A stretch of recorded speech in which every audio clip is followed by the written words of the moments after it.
Good morning everyone, wherever you happen to be on planet Earth today. It's chilly here in the Lowveld and in the Greater Kruger National Park. Steel grey clouds are scudding across an eerie sky. That is why I'm wrapped in this blanket. Enough horsing about. Welcome. You are on a live game drive. My name is James Hendry. Behind me on camera, well actually in front of me and behind you on camera, is Jean-Dre. Yes, there we go. He's regrowing his beard. Yes, it's not as impressive as it was at one stage, but certainly it will get there, no doubt. On the other vehicle we have got Scott Dyson, the inimitable, and behind him 6'4" of great South African flesh in Brian Joubert. Now, in case you are wondering why or how or what is going on this website that you have stumbled across, you're on a live interactive safari. We are live in the Kruger National Park, like I say, at dawn. The weather is 14 degrees, it's Celsius and about 57 degrees Fahrenheit. Not the ideal game viewing conditions, but we have forged out here in order to try and find you and bring to you some of the wonders of the African wilderness, and in a place that we are privileged to traverse for at least 6 hours of every day, which is a wonderful privilege for us. It's interactive. Hashtag Safari Live if you'd like to talk to us on the tweet, or questions at wildearth.tv if you'd like to talk to us on the email. And please feel absolutely free. Don't feel any shame or sense of trepidation should you wish to ask a question or make a comment. We do love to hear from you, especially on some of the days when the game viewing can be a bit quiet. When the weather's like this, it's not unusual for us to have to concentrate on some of the more in-depth discussions about the ecology of the area and maybe look at some of the smaller stuff, because it's just a little bit difficult to track animals, and animals tend to hide when the weather's like this. Sometimes they do that when the sun's out too, and sometimes they're all about when the weather's like this. We just don't know, and that's part of the joy of being where we are. And just to give you a little bit of an idea, if you happen to be in a different part of the world, South Africa is at the tip of Africa. That's why it's called South Africa, of course. And we are in the eastern section of South Africa, and in a place called the Kruger National Park, an iconic wilderness game destination. 2.5 million hectares of wildlife area, contiguous. Animals are free to come and go as they please, wherever they like within that area. And we are on a little section on the western boundary called Djuma. And Djuma is next door to another place called Arathusa, which we also traverse. So we're going to take you around on about 1,500 hectares of this pristine, beautiful African wilderness. You're welcome. Lovely to have you on board. Let's go and see what we can find. The plan today is to basically try and pick up any tracks that we can. Didn't hear any lions in the morning or in the evening, so not sure where the lions are at the moment. Perhaps some leopard tracks, perhaps some lion tracks, who knows. We'll keep you posted as we go, and please talk to us whenever you like. It's not actually that cold, I'm just a bit of a prima donna. Okay, here we go. Tie myself up.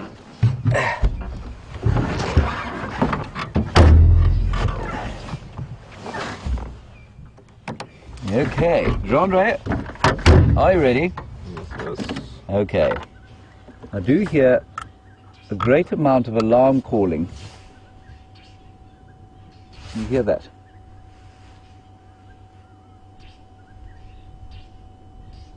There's something going on in here. There's a drainage line that runs along here. Let's just go and have a quick look. There's a Drongo alarm calling. There's a Franklin's alarm calling. There's a whole lot of very upset wildlife around here. Perhaps they've seen something exciting, like a predator. A lion or a leopard, or African wildcat or something like that.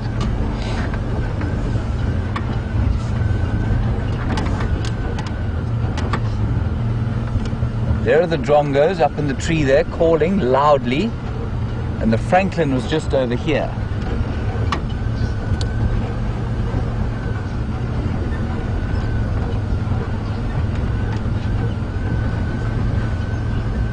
We'll keep an eye out.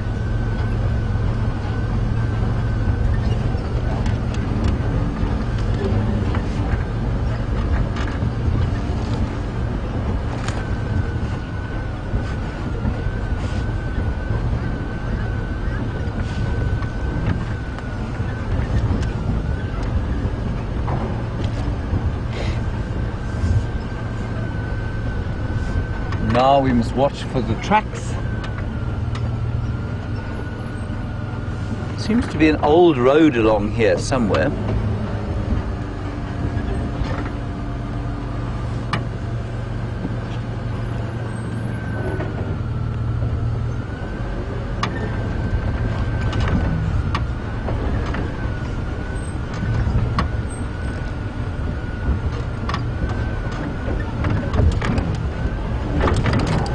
Right, I'm just going to stop here and have another listen. I don't see any tracks on the road. I'm just going to see if the birds continue to alarm call.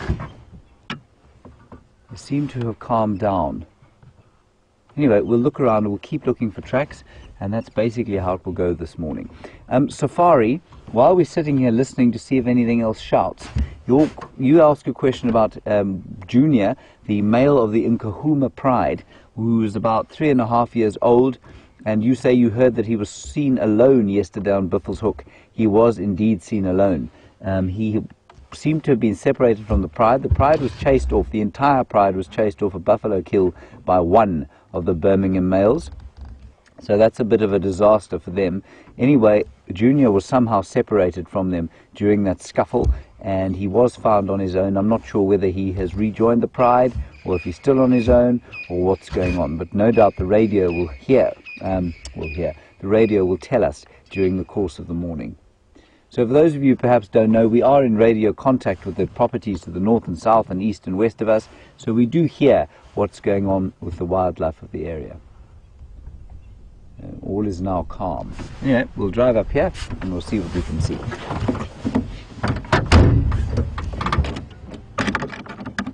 Thank you for that, Safari. Oh, Jandre? Oh, it's too late, it's gone. Sorry, we had a black-crowned chagra there, an unusual bird, and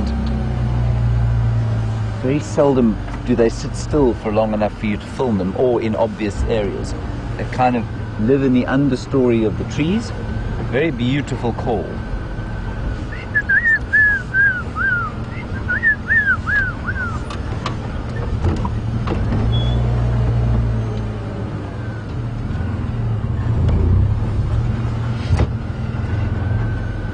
Always an air of expectancy around the early morning like this, when the road is free of any kind of vehicle movement and the story of the night is revealed through the tracks that move along the road.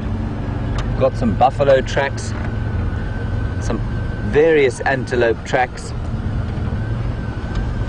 no leopard or lion tracks at this stage.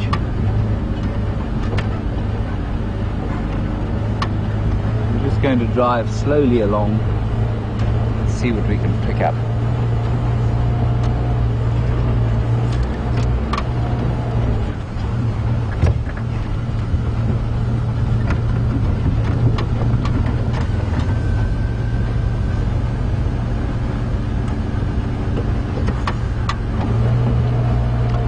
On the road there we have a francolin, and while the francolin is not the most interesting bird in the world, it's always a good idea to stop and listen. So that is a crested francolin, and they're actually quite character-filled. They're the most common francolin that we get here, and they're the earliest call in the morning. They and the grey-headed sparrow are the perfect alarm call if you happen to live out here. I'm not going to attempt to emulate its call. It is very loud, and at the distance that that francolin is standing from us, would probably be fairly painful. And what it's doing is fossicking for little bits of food. It will be looking for seeds. It's probably found a little piece of old elephant dung, and there may be some termites that are eating that dung, and the francolin will then eat the termites. Nothing out here ever goes to waste. And for all the animals here, from the smallest francolin to the largest elephant, this is a difficult time of year. There is not a lot to eat. Very dry still. So a francolin, which is normally a seed-eating bird and perhaps will also eat insects, there are obviously no seeds around at the moment, so it will have to have a diet predominantly of insects that it can find on the ground. And of course, insects are far more common in the summer months and during the wet than they would be during the dry season like this. So difficult times. The only times, of course, that it is, or the only animals that it's easier for now, of course, are the carnivores, because the bush is clear, and so it's easy to give chase. So the wild dogs and cheetahs and hyenas don't have a particularly bad time of it now. And as the animals weaken, as we head towards the wet season or deeper into the dry season, so they become easier for the carnivores to catch. Isn't that a lovely little bird? Not normally on their own. I wonder where the rest of his or her covey is.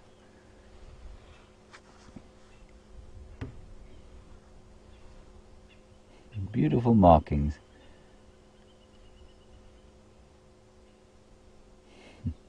It would seem a shame to disturb him.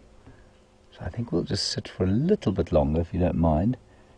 You know, we're always so respectful of elephants when they're walking along the road. We don't want to disturb them, or leopards that are perhaps hunting. We don't want to disturb them. Then when the francolins are fossicking about, we tend to just kind of shoo them off the road. So in an attempt at a wilderness apology, we'll let this one finish his meal.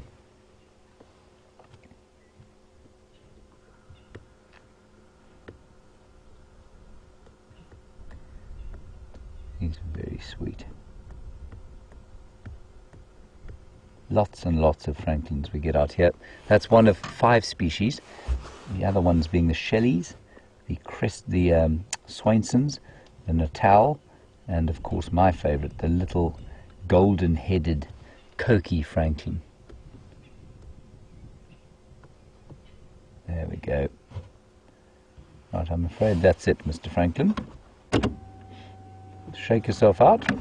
You're going to have to move fairly smartly. No further alarm calls, I'm afraid, but wonderful little francolin sighting.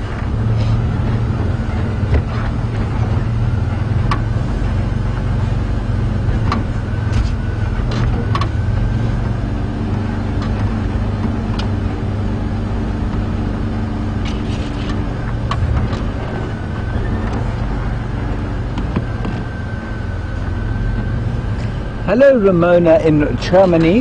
Very good to have you along. Thank you for your offer of the hot pot of coffee. I look forward to the day when the internet is capable of transferring that to me, or certainly the pleasure that I would derive from it. Very delicious it sounds. And you'd like to know if there are any parts of Djuma or Arathusa that we haven't visited on Game Drive. No, Ramona, there are definitely no parts we haven't visited, certainly no roads. I suppose the middle of some of the blocks you wouldn't have seen, but I think if you've been watching this show for, say, a year or more, you would definitely have visited every little piece of Djuma and Arathusa. 1,500 hectares, or in acres, that's probably about 3,500 acres, is not a huge piece of land out here. And so we do tend to drive just about all over Djuma most days, and Arathusa a little bit less so, but we do drive around both quite extensively. So Ramona, I would say that if you've been watching for a while, you've probably seen just about all of Djuma and Arathusa. Certainly on the roads, like I say.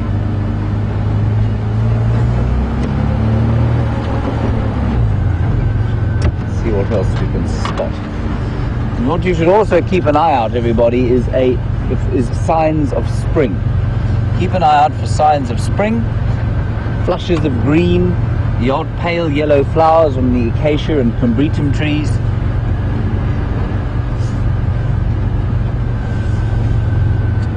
And of course now some of the birds which have very drab winter plumage will start to go into their summer plumage.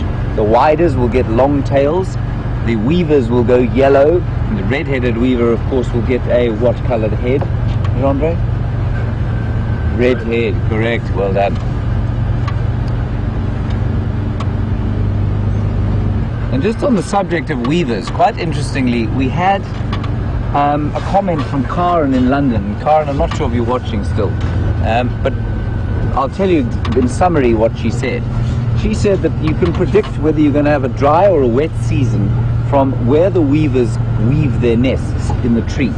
So lower down and closer to the middle, you're likely to have in fact, she said closer to the outside of the tree, you're likely to have a drier season than closer to the inside of the tree, which should indicate a wetter season. Now, while I don't know if this is true or not, I then went and asked a few people around the fire last night, and it would seem that that's been heard. Karen is from Zimbabwe, and she heard it there. A few people here in the Shangan or Tsonga culture have a similar sort of belief. And then another chap, Eugene, who does all our technical stuff, was saying that I think in the Eastern Cape, where he has done some work, the Xhosa there also say the same sort of thing about with slight variations about where the weavers build their nests. So I'm going to keep a careful eye out on where the village weavers and southern masked weavers do weave their nests this year. And if I see a weaver, I'll show you what I mean.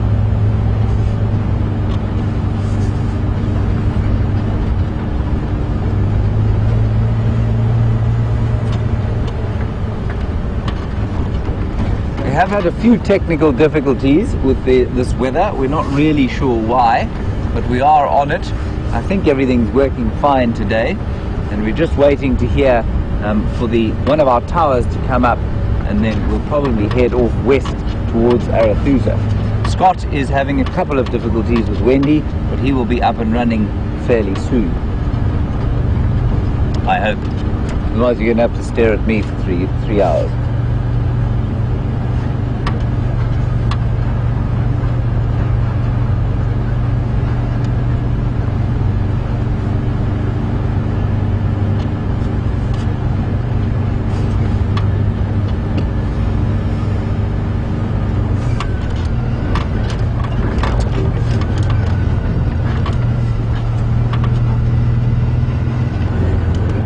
Interesting comment from Natasha just while we're talking about the lions, and I think we're going to be talking about lions for a long time. There's some impalas. Nice, well spotted, Andre. We'll just stop here and have a quick look at them, and I'll talk about Natasha's comment. She's quite interesting that the Birmingham male managed to chase all of the Nkuhumas off a kill. Natasha, it is interesting, but it's not uncommon. A big male lion, and I think he's the biggest of the five, is a terrifying thing when he's got his blood up and he's hyped up and he's in the middle of a territorial dispute, and they would not have wanted to challenge him. He would have probably caused some very serious damage, and they've already had one lioness killed by one of those Birmingham males, and perhaps it was the very one that chased them off the buffalo kill, and it was actually at a buffalo kill that the last one was killed.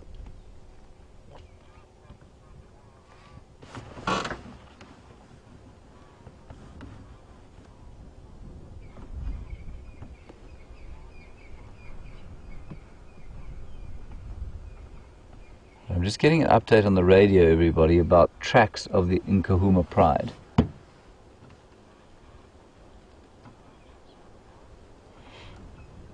Yeah, so they do seem to be on our northern boundary, heading in a westerly direction. Scott is up there, so he's going to have a look there, and we'll see what we can find. It would be nice to see them. I haven't seen them for a while. They're running around the place, terrified, and wondering what is going to go on as this male coalition takeover takes place. And just a quick recap for those who perhaps don't know, while we look at this beautiful little herd of impala. The lions are in turmoil. 5 young males, young bucks, have come in from the north, and they've chased out the 2 dominant males of the area. And while the territorial takeover is not quite complete, so things are very unsettled, and the 5 males have now killed 3 lionesses. One of the old males has killed a lioness. It's all kind of in turmoil, and so very interesting lion times at the moment. You can see these impala are ruffled up, and by that I don't mean psychologically. I mean that their skin is ruffled, and that's to try and trap air underneath the fur, and that helps them to stay warm. Always do that in the winter and on chilly mornings like we're having now. Just exactly like a bird that puffs out its feathers in order to trap more air. And I'm very sorry about the vehicle that went past, but that was a necessary evil, of course.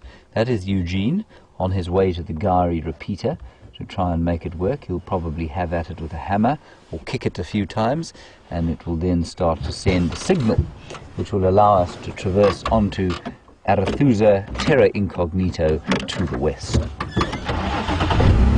On we go.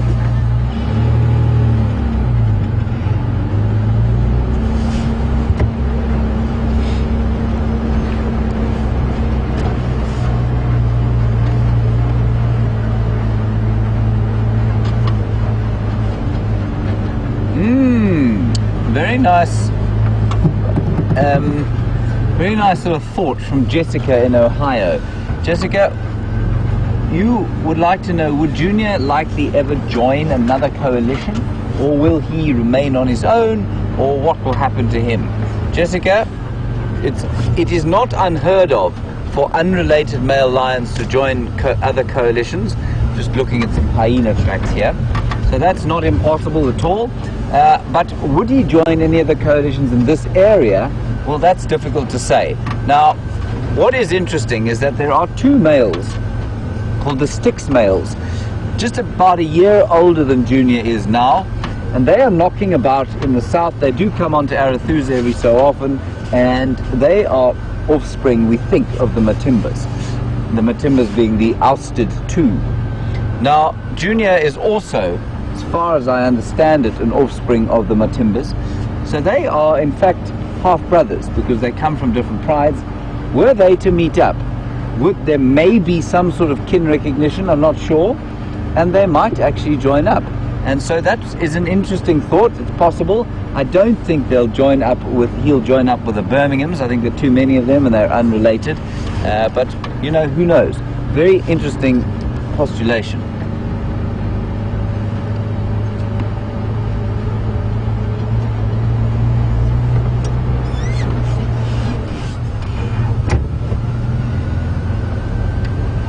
And that's precisely what Natasha has been hoping might happen, that Junior might indeed join up with the Styx males, who she feels are very handsome. They certainly are.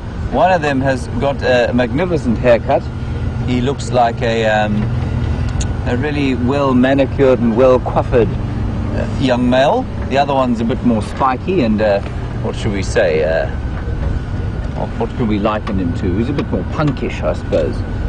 Junior, of course, is still sporting a very wispy beard at the moment, but it is getting a bit bigger, and he actually, his mass, I think he's going to be a very big lion if he makes it to adulthood. The other thing, unfortunately, that is a real reality for Junior is that because he is on his own, because he doesn't have a coalition partner, and because there are so many young males around the area, he's in real danger of one day getting himself into trouble with a coalition that is in the area. He's just at that age where he should be leaving the pride, but because he doesn't have brothers, he hasn't left the pride. He's been seen trying to mate with his mother and his sisters, which of course is rather distasteful in human society, but in lions it's not entirely unheard of, and they can inbreed apparently for up to 6 generations before there are too many deleterious effects.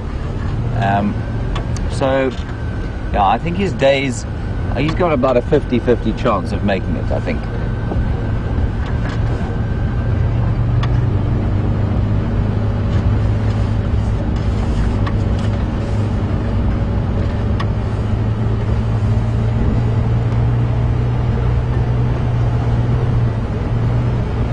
The smell this morning is one of moisture, and I can never remember that word, so if you want to send it back through to me, that word that when rain touches the ground and gives off that beautiful smell, I can never remember it. So if you'd like to send that through to me, that would be wonderful. But it did spittle a little bit last night. I woke up to the odd drop of rain falling onto my tin roof, and it certainly wasn't anything to stop the dust or for anything like the grasses to drink, but there was a little bit of moisture. And that beautiful smell is now wafting through the air here, which is wonderful.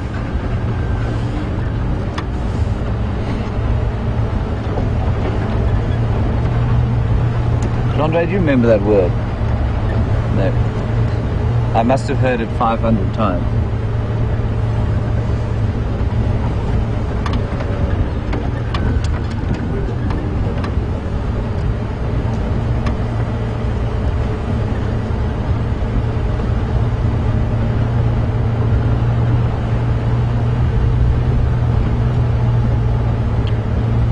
Just coming into a little clearing here, where normally we would see some zebra, but because it's windy, they will disappear into the thick stuff where they can escape too much of the wind.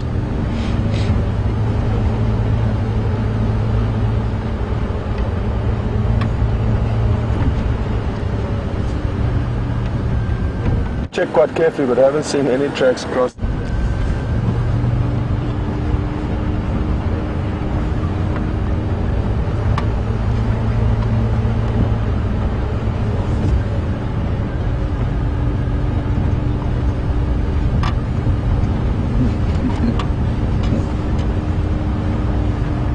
Purple rain.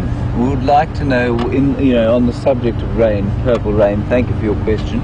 You'd like to know, is there any animal that I'm afraid of? Purple rain, human beings I find to be the most terrifying animals. I find most of them very intimidating, so they are the animals of which I am most afraid. I'm assuming you mean out here. No, not in as such. I don't feel any abject state of fear, except for things like black mamba, and that is often an instinctual fear. I mean, most people have an instinctual fear of snakes. Something like a mamba, for example, unless you're trained to handle them, if I had to go and catch one, for example, I would be very afraid. But that's, I don't think there's anything that I have a real terror of out here. There are certainly animals that I'm more respectful of than others. Elephants can become quite easily threatened if you don't watch them carefully. You don't want to startle a buffalo bull while you're on foot. Lions, not so much. An angry leopard is obviously something that can be very terrifying, but mostly if you understand the behavior and you treat the wilderness with respect, there's not much that you need to be too terrified of if you've been trained to operate in an area like this. It is a good question, though. I suppose the one thing that I would be very afraid of course, is the malaria mosquito, Anopheles mosquitoes, because they tend to cause a real trouble for everybody out here. Not so much in this area, but certainly in northern parts of Africa, the mosquito is definitely the animal that causes the most harm to human populations. Malaria is still a major issue, especially in the northern parts of Zambia and into Tanzania and various other parts of Africa. Out here, it's not so bad.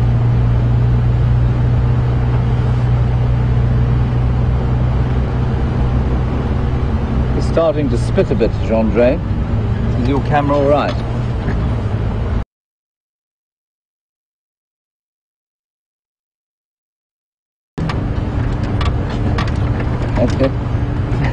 As I say that, Scott, who's just over off to the right-hand side there, has covered up his vehicle and Brian, and they're huddling.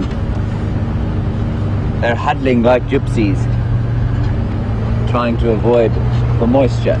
Of course, cameras, batteries, large-scale mobile electrical units and water do not mix at all well.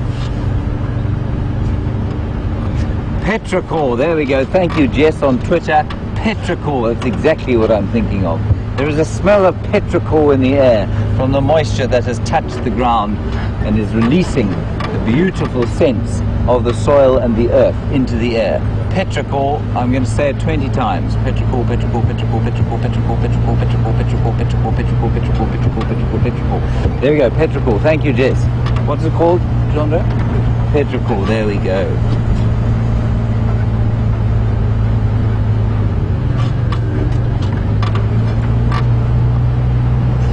Georgianne, thank you. You allowed me to just call it wet earth rather than petrichor, but alas, I would feel guilty if I did that.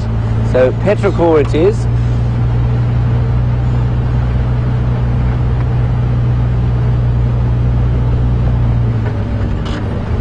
Andre, will you just tell me if it gets too wet?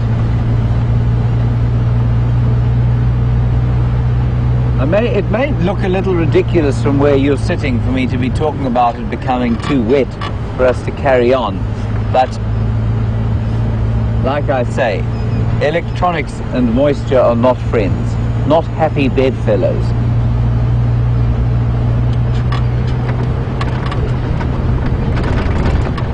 It's interesting, there are some breaks in the cloud though, so maybe this will go away.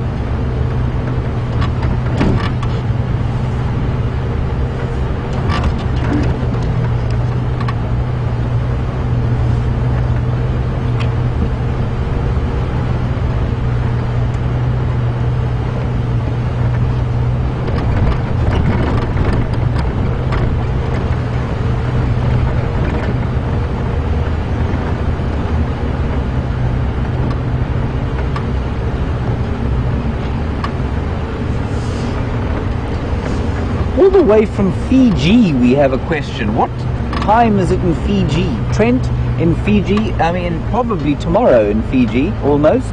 It's wonderful to have you with us, thank you very much. And you want to know, do the animals out here ever lie down? Do they ever sleep? Do the prey animals, how do they manage to sleep with all of the nasty carnivores after them? Trent, they do sleep. They don't sleep soundly like you and I sleep. Well, I hope you sleep soundly. So I certainly do.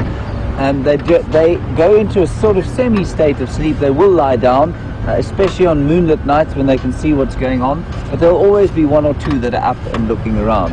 A whole herd will never go to sleep completely. So, Trent, they do lie down. Things like giraffe, for example, they have the most interesting lying down strategy. They just fold their legs up underneath them and they keep their heads up. So they will probably doze quietly and then open their eyes and look around. But nothing out here can afford to sleep completely soundly, except maybe an elephant baby. And they are then surrounded by the protective herd. And also, I've seen rhinos sleeping completely soundly in pans where the water is, and they're in the mud, and it's a hot day, and they're in the shade, and they will sleep, and they actually snore. It's quite amusing to watch. Lions, of course, who fear nothing except other lions, will fairly soundly. But the rest are going to be awake much of the time. Good question, Trent. Then, of course, you get things like bush babies, which are little primates, and they go into holes in trees during the day, and they actually go into something, a sort of temporary hibernation or torpor, in order to save energy, and so they will go into a very deep sleep indeed. But they're protected by a burrow, or at least a tree hole.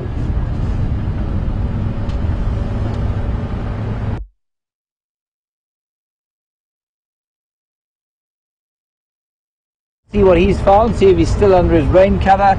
Off to the east tracks of the Nkuhuma now.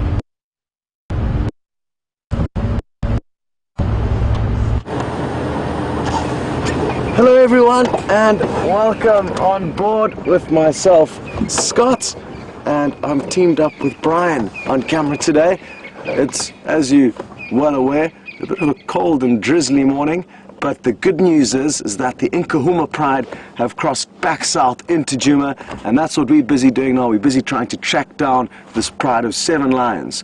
Now Aubrey's checking one road to the right of us, and we're checking this road, and the lions are somewhere in between us, between Aubrey's road and Sandy Patch Road, and hopefully it won't take long for us to find them. And when we do, maybe they'll still be on the move, still hunting, and that'll be great. If not, the other likelihood is that they could be curled up and sleepy, trying to keep warm in this cool weather, but cool weather is good for predators.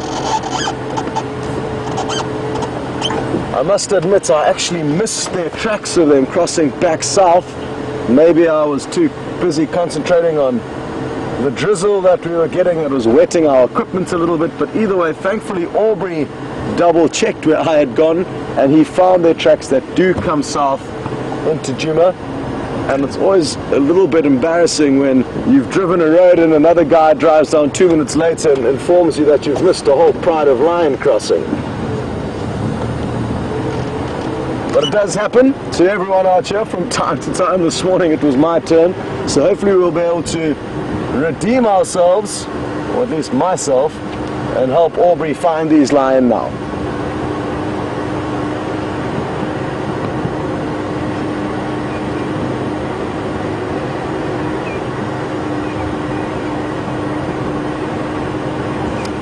I must just make sure I concentrate now and don't miss the tracks again.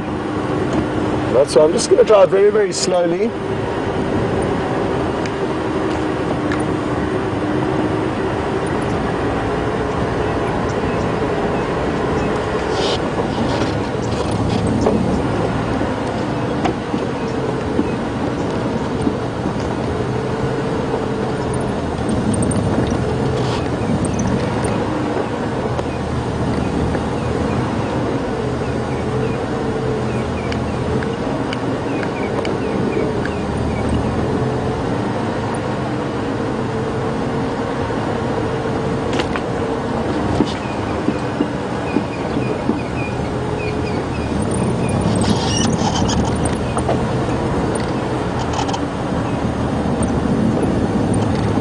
Question through from Joshua in Texas, and I don't exactly understand what you mean, Joshua, but are you asking whether the weather will ever kill the Pride of Lion? If so, it's highly, highly unlikely. Even in flood conditions, lions can swim unless they were to get struck by lightning, but it's unlikely that a whole Pride of Lion can get struck by one bolt of lightning.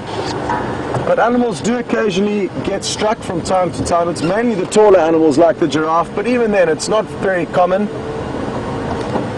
What is more common though is fires caused by lightning, and as a result of that, where the animals could get killed.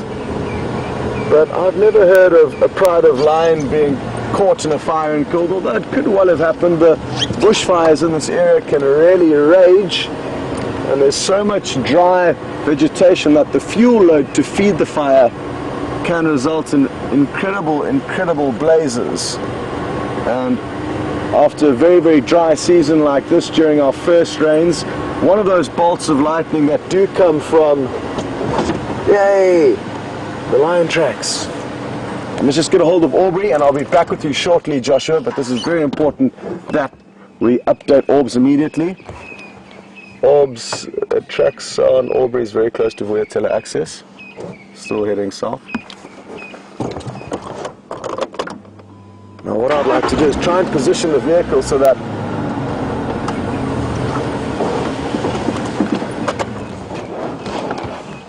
and if we just look over to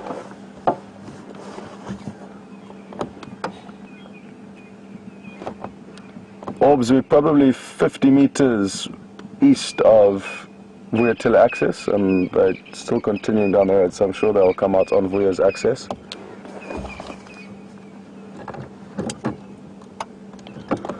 So there you can see all the lion tracks, not very clearly, and that's typical in overcast weather, and that's my excuse for not seeing the tracks earlier.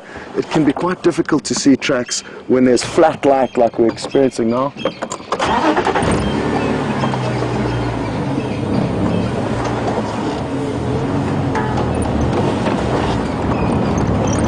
Give me a second, James, let me just see where they go from Aubrey's Vuyatela access.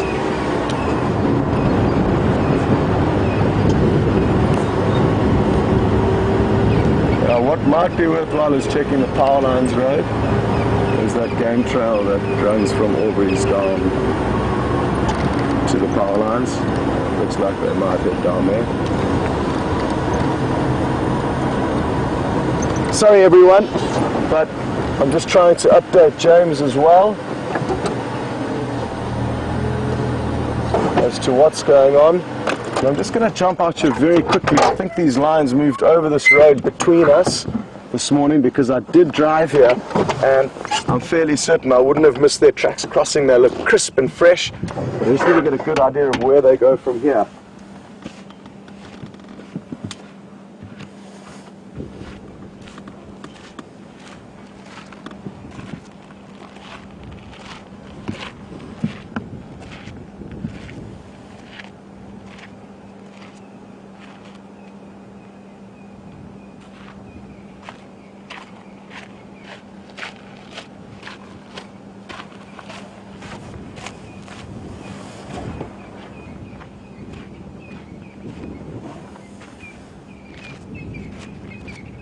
Okay. Very good, very good. You can actually see where the lions lay down behind us for a moment. And we are close to them, so I think it won't be long until we find these lions.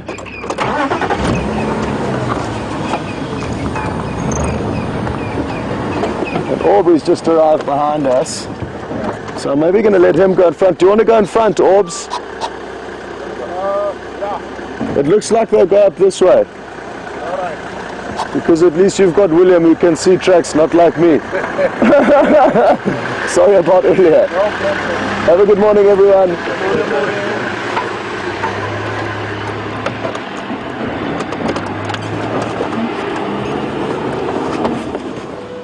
And again, I apologize, but I'm just going to update as to the latest tracks.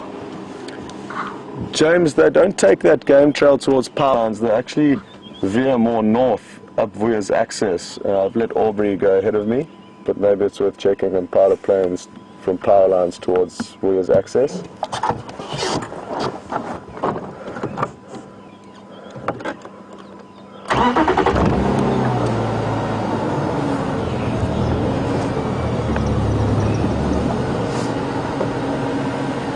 So, now we're going to head in the opposite direction to the tracks. And the reason for that is that even though the lions are heading in one direction, we can only check so many roads, and rather let Aubrey with his tracker go ahead of us and try to keep on their trail. And there are 3 vehicles now working this area, so James and myself and Aubrey. James and Aubrey are actually going to be closer to the action than we are now, but that's fine because the lions could well have changed direction. And we're going to do a big loop around and check the power lines road that I actually initially asked James to check. There's a chance that James said on the radio that he could have also changed direction again, and that he also may have missed those tracks.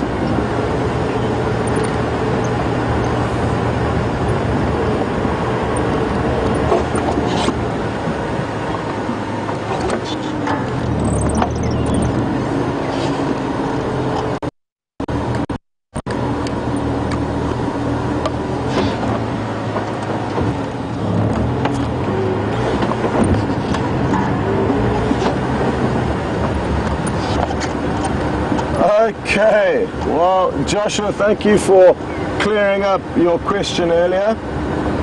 And it was nothing to do with the weather. It was whether one pride of lions or coalition of lions may totally wipe out another.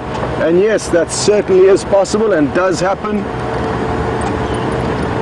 The Majingilan coalition, which is still operational to the south of us, and we may get to see them one day, possibly on the Arathusa airstrip, but they typically don't tend to come as far north as us. But that coalition of lion entirely wiped out the Mapocho coalition. They killed the remaining members of that coalition. And even when the Mapocho coalition came through themselves before they were wiped out, they killed an incredibly large amount of lions. And some prides were completely decimated. It is usually, though, the coalitions may be completely killed, so the males will kill all the males, and it's not that common to have an entire pride of lioness killed by marauding males. It wouldn't really make too much sense, but if they put up too much resistance, the males will kill them.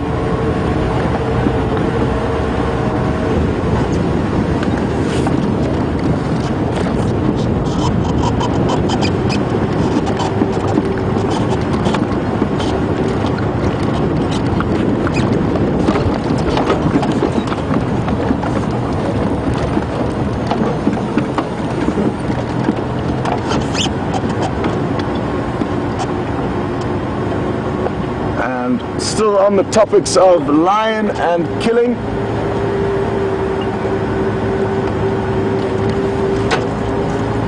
Janet would like to know if a pride of lioness would have ever possibly killed one male lion, and I'm certain that's happened. Most of these variables that you ask us probably have happened, but it's important to remember that there are so many prides of lion within Africa that a lot of these things can happen and will happen at some stage, even though it may not be likely. And what will unfold here at Juma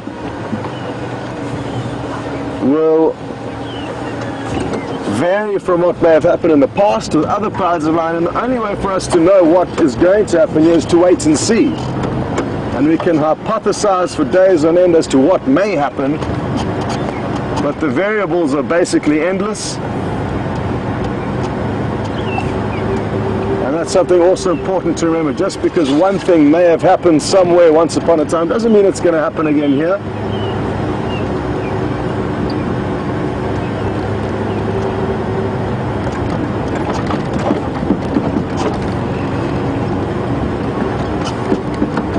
So I caught the end of one of Aubrey's transmissions there, and it sounds like the lions are continuing west towards Arethusa over Impala Plains Road, so he's going to go and check the boundary with Arethusa. Luckily for us, if they do cross in there, we will be able to follow them, but sadly he won't. Aubrey can't go on to Arethusa. And that'll be sad, seeing as he's done so much hard work in finding these tracks and investing time in tracking them, but it is one of those realities. In most wilderness areas you work in, there will be a boundary at some point where you cannot go. You can never have enough land.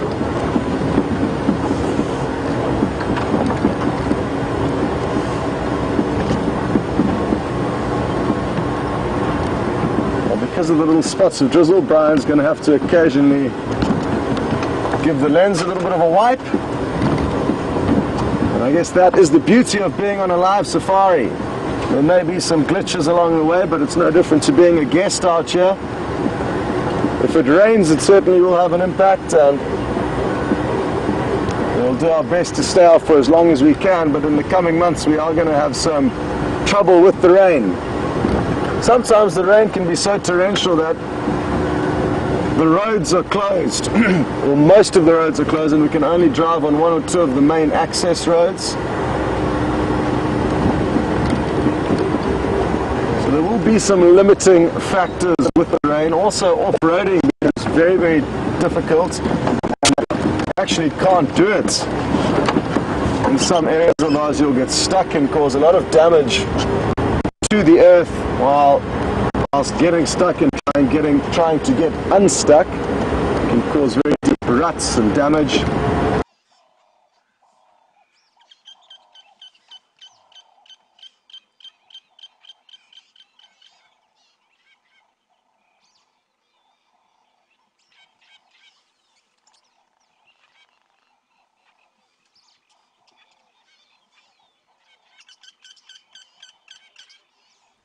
Hello everyone. Being out in the bush and being out there live is a difficult challenge. Hello everybody, sorry about that.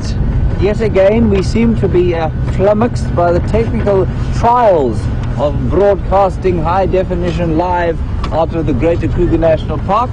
I think the weather is having a lot to do with it. Anyway, Eugene is rushing around like a mad thing and seems to be having some success, but we are back with you. I'm afraid we've had to leave the lion tracks that Scott was following. We were helping out there, but because they are out of range of the currents of the tower that is nearest to that area, we've come out of that area and we're now heading to the east, and we'll be alone in the east, and that's quite nice sometimes too.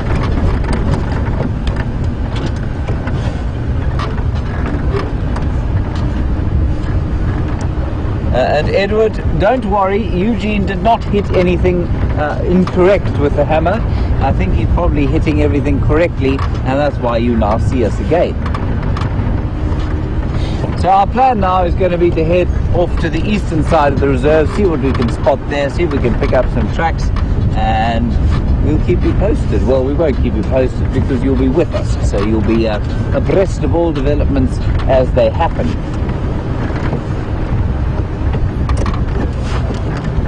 A quick stop here, if you don't mind, Jean-Bray, at that green Balanites Mogami tree there.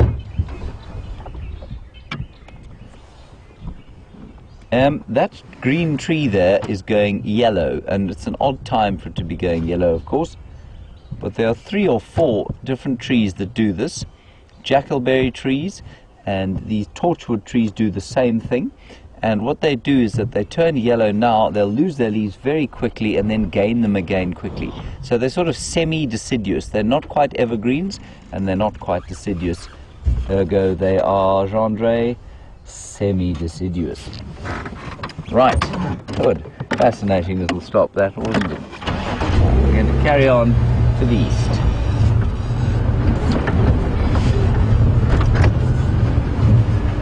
So maybe just a bit of an explanation for some of you as to how things work out here.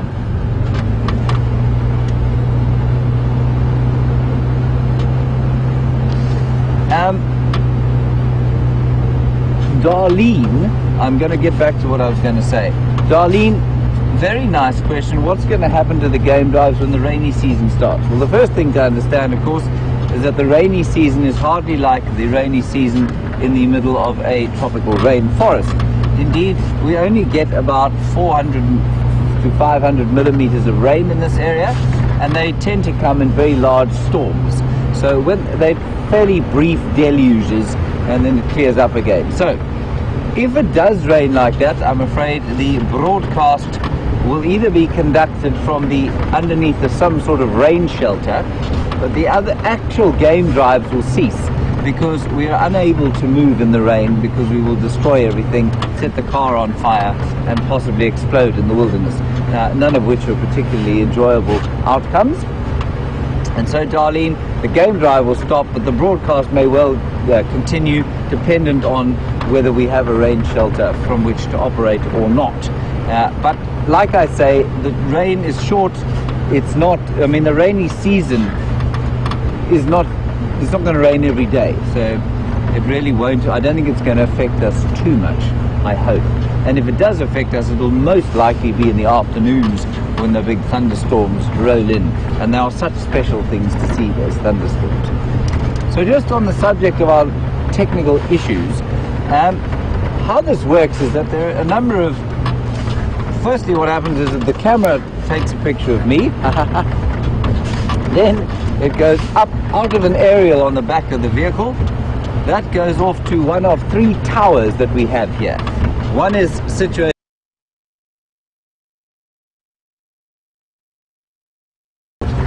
all this all happens, of course, at the speed of light, so that what you are watching is pretty much exactly as it's happening. But when one of those towers goes down, obviously our coverage becomes a little bit more difficult.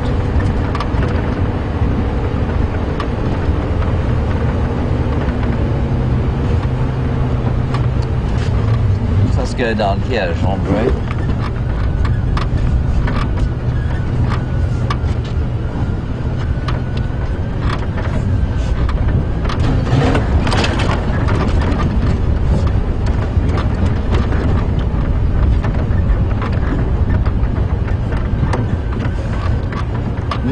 And on the subject of rain, we are still getting the odd spittle of rain.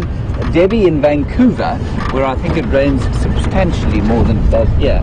You want to know how much rain will we have to get before we see a substantial difference in the color out here? Well, Debbie, for the grass to flush, we're going to need probably about 10 to 15 millimeters of rain, and that is, well, that's just under an inch. So after the first inch or so of rain, or just less than an inch, you'll see a noticeable difference in the color of the grass. The trees, of course, are going to flush regardless, most of them anyway, and that's because they are operating with a much deeper root system, so they can get to the water table, and they tend to flush according to the day length rather than according to the amount of rain that's fallen. Grasses, which have adventitious root systems, so they don't have a long tap root that goes to the water table, and they rely on surface water. So they will need probably about 15 millimeters to 20 millimeters of rain before they'll flush. Very nice question, Debbie. Probably a bit more rainy in Vancouver than it is here.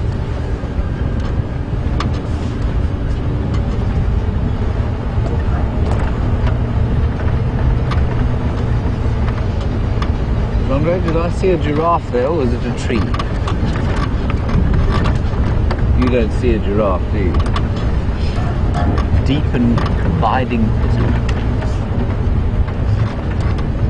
thought I saw a giraffe's neck sticking out, but I think it was a tree.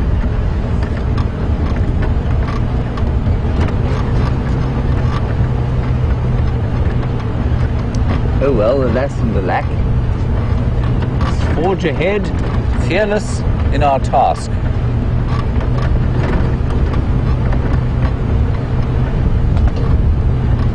Right, we're now near quarantine clearings, a very large clearing.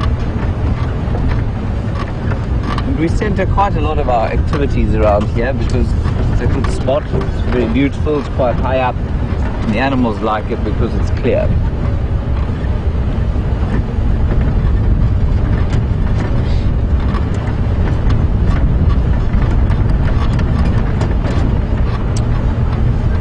We're driving along.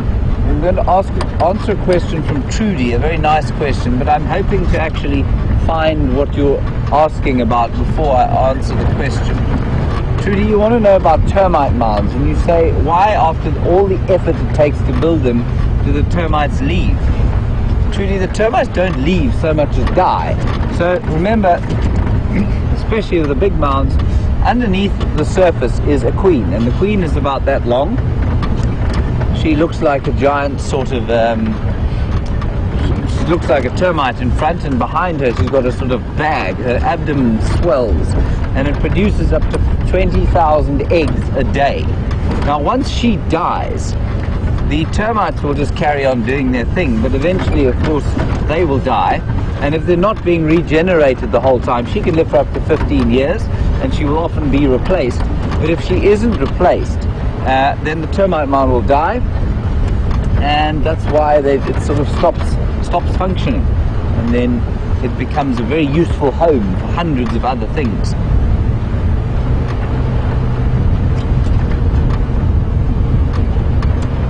There's one just up here, we'll have a quick look at it.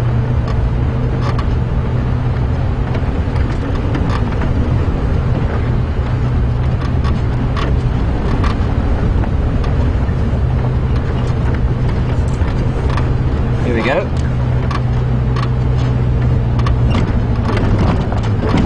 Oh. Can you see the bird there, Jean-Bray? It's just flying off.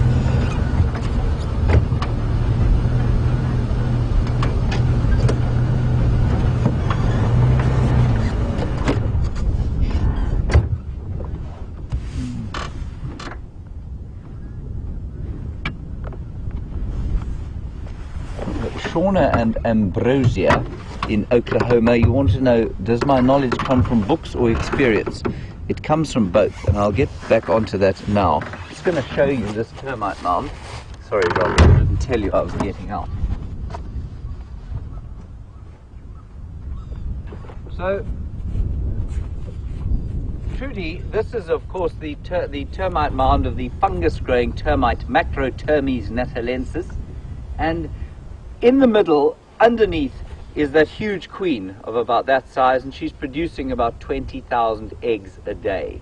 And when she dies, the termite mound becomes inactive, because eventually the workers and the soldiers themselves will die and they will not be replaced. She can be replaced, but if she isn't, the mound will become inactive. Then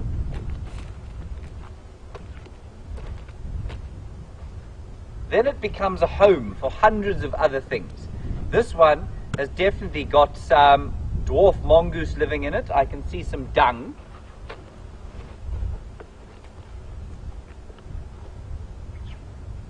Here is mongoose dung. It will definitely provide a home for snakes sometimes, lizards, and often bigger creatures like wild dogs, warthogs and hyenas will also come and live in them, but only once they've been opened up by the aardvark or... Welcome back, everyone. Look at this. What is going on here? It could be a clan takeover. It looks like they're bullying that one hyena. Let's just try to get a bit closer. This is crazy. I don't know what is happening. It's literally just happened. We've just seen them come onto the road, and it looks like 3 of them are teaming up against the one. But earlier on they looked almost happy and playful. It's maybe something more serious. It's hard to tell. They look covered in mud. Look at this.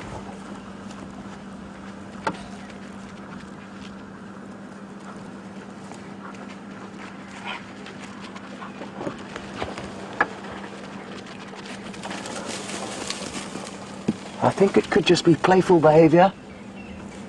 And I think they're excited by the fact that they've been swimming in a waterhole, it looks like. So it's not blood they're covered in.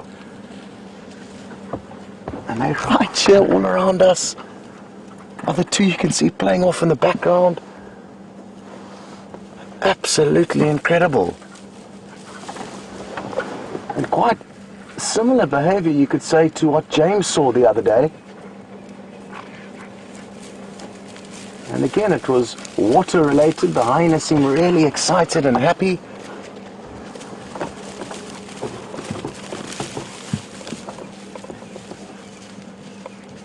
The fact that we haven't heard any vocalizations is also quite interesting.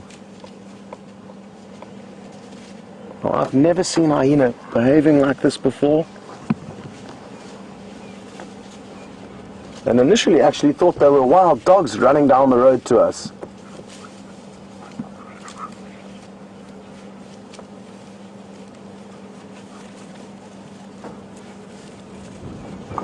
Let me roll back a little bit.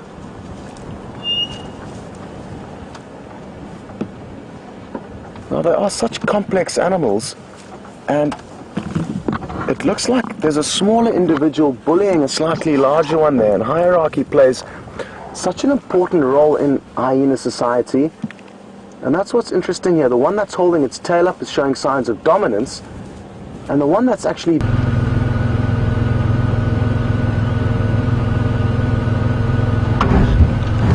Hello everybody. I believe that you were having a wonderful hyena sighting there, and I'm really sorry that you've had to come back and hear more about inactive termite mounds with me at the moment. Anyway, Gari Tower went down. We don't know why, but we're going to carry on towards the east as was our original plan. So, fascinating termite discussion that we had there. I do find termites really interesting. And just to continue the answer about whether my knowledge comes from books or from being out here, and the answer is both, of course. I find it very important that in order to start creating theories and unpacking the amazing things that happen out here, you do have to have a certain amount of book knowledge to start with, because that does help with a base. And the textbooks, of course, should never be used as gospel, because so often, as the cliche goes, the animals don't read the textbooks. So a nice base from the books, but you've got to learn while you're out here as well, and try and keep abreast of all the developments in research.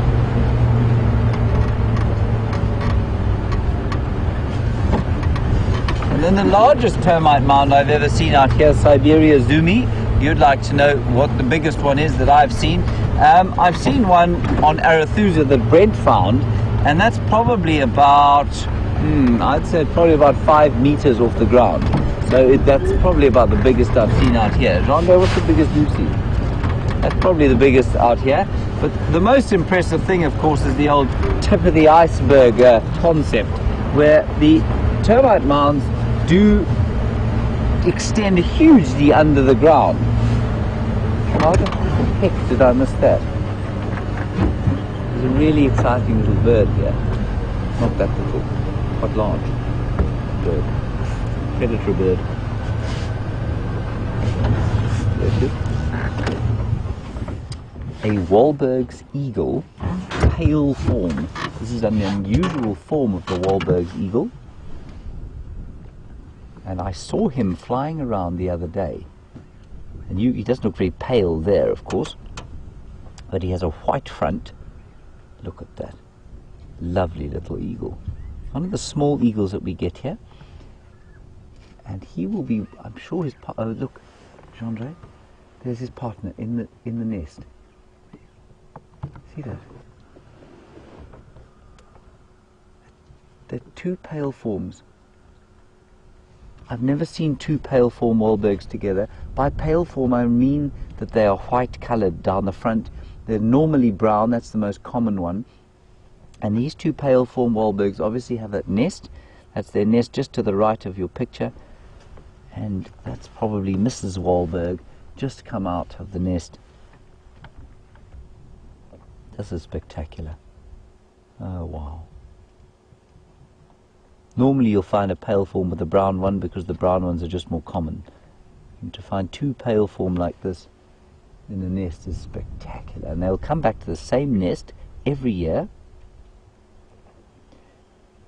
And they've been away, of course. They've just returned from a sojourn into northern Africa.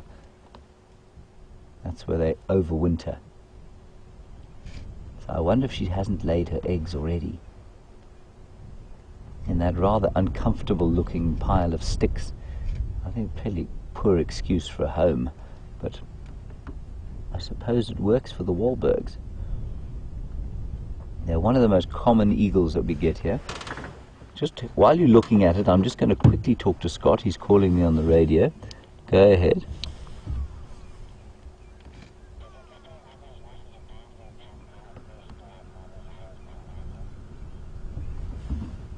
No, I didn't copy that, Scott. Scott, I have driven those roads. I didn't pick anything up. That's not to say I didn't miss them, but if it's the whole Pride, I think it's unlikely I would have missed them.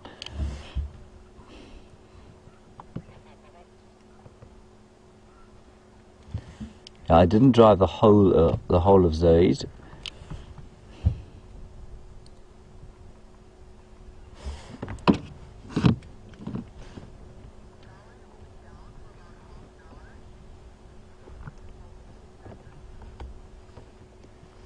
Isn't that just a lovely sighting?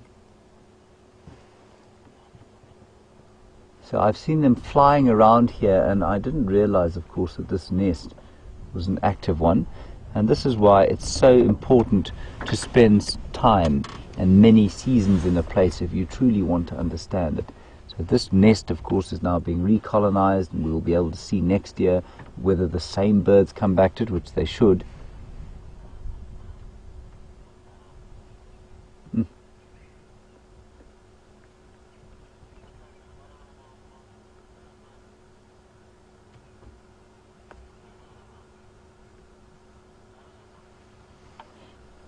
Beautiful.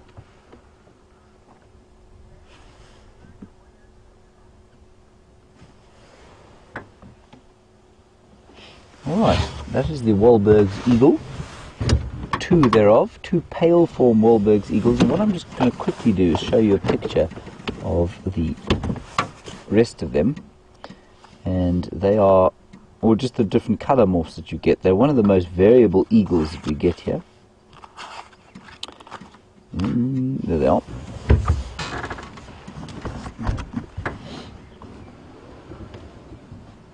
So what we have here, that's the pale form there, and that's what we've been looking at. Pale form Wahlbergs. And the most common form, of course, is this sort of standard issue brown. You do get the very dark brown one there, but the most common being this one here. And I've never seen two pale forms like this in a pair. Beautiful. Right, let us press on from here. We're going to head off, continue going to the east.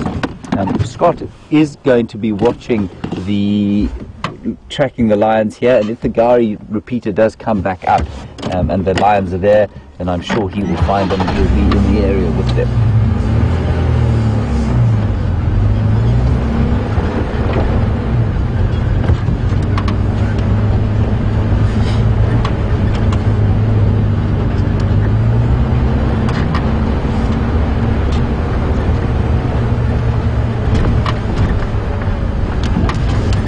Approaching the Gari Dam, where I'm assuming there's not much going on, otherwise you would have told us. The viewers on the Nkuhuma Dam cam are vociferous in their reports, which is excellent.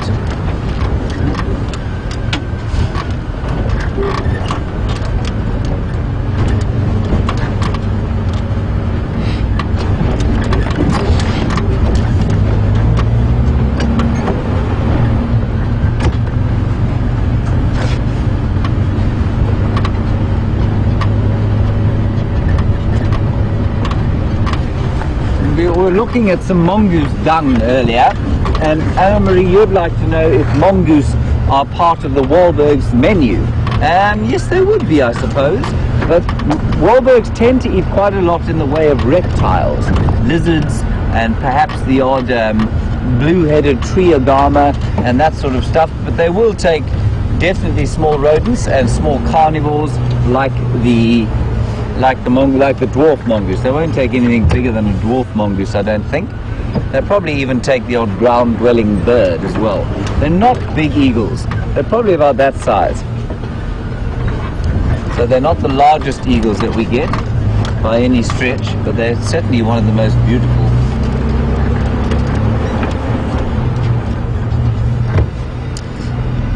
And we get lots of questions like this about parenting, and it is interesting, the human psychology behind some of our questions. Ooh, that's pretty disgusting. We're going to have a look at that. Rena, lovely question. Will the male Wahlbergs help raise the chicks and feed? Absolutely. As in with many birds, the male plays a huge role in parenting and raising the chicks, unlike in the mammal world, of course.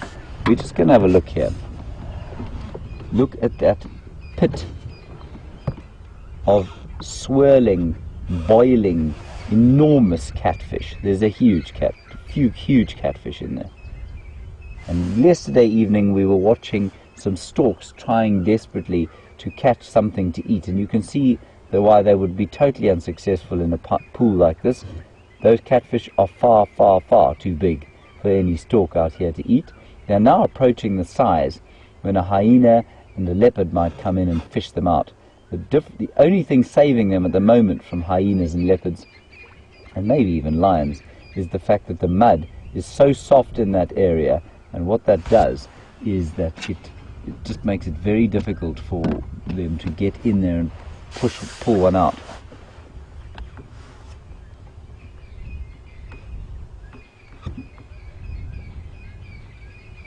We were talking about the Wahlberg's nest and various other birds' nests, especially the weavers earlier this morning. And Jan, you want to know, will they knock down their old nests?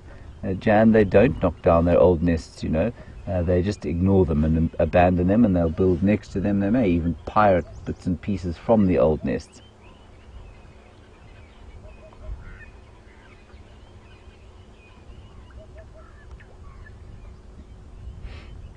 That is amazing, eh, Chandra?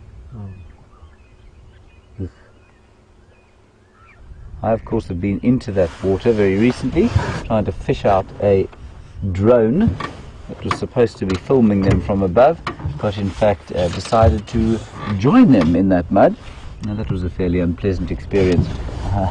Right, on we go.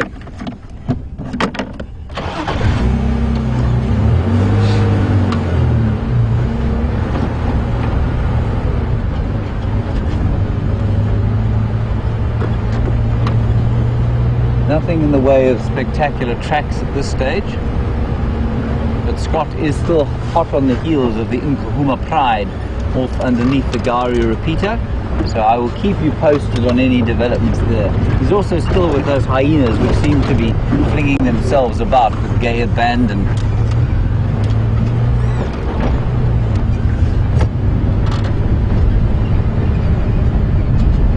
It's not warming up, is it, John? Brrr.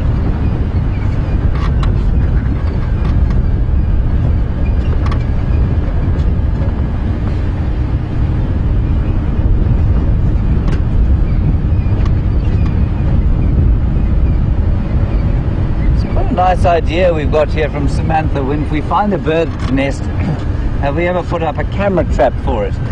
We haven't, no. There is one, I think there is actually a WildEarth camera on a American bald eagle's nest somewhere in North America. I'm not sure exactly where, but there are apparently there are lots of them.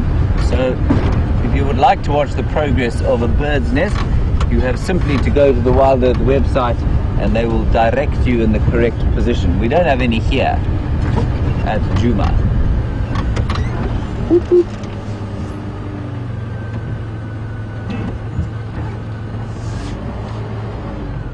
Get it? No.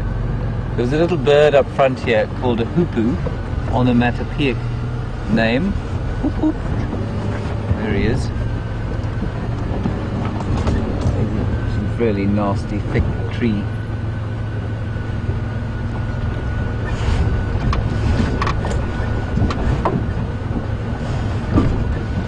And we just got a question about the Wahlberg's eagle and whether they pair for life.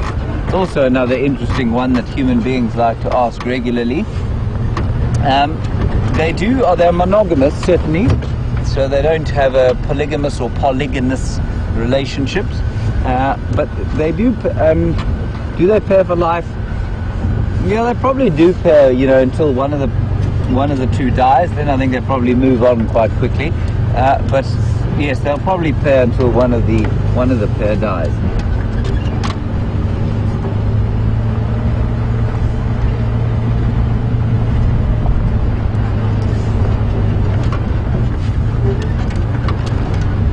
I often wonder, you know, there are lots of birds that are monogamous completely, so they will only have one partner at a time. But whether those pair bonds last for life or whether they split up and then meet up with another partner and become monogamous for a while again, I don't know. Sometimes it's for life, like it's swans, the famous case of swans. And I think Wahlbergs are pretty much in that category.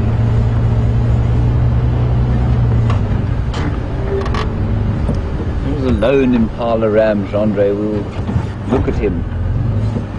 Ask him why he is alone in the wilderness today.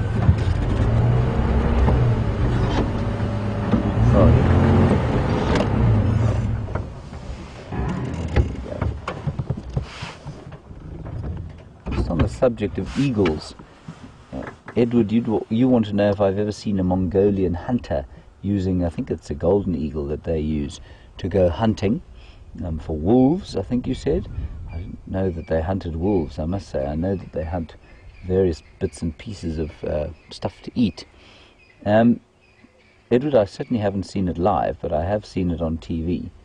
And I'm fascinated to hear that they use eagles to catch wolves. That really is astonishing.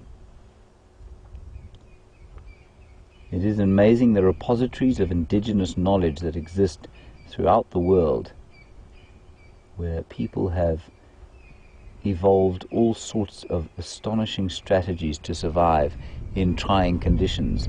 The Mongolian steppes are not easy places to live, and the people that live there have developed some incredible strategies to survive in very cold, dry, and trying conditions. And their little ponies, and with their eagles.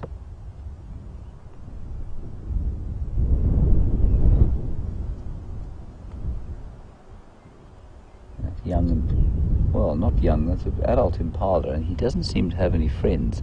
You do not want to be an impala alone in the bush. It is the fastest way to get dead. They're an awkward size, and by that I mean that they are not big enough to pose any kind of physical threat to a genuine predator like a leopard, a lion, or a hyena, or a wild dog, or even a cheetah. And they're not small enough to hide. And that means that they need to be in a herd. So that's why they normally are in a herd, and I'm interested that that one is on his own. I don't know why he would be on his own. Who knows? Let's carry on. Forge ahead to the east.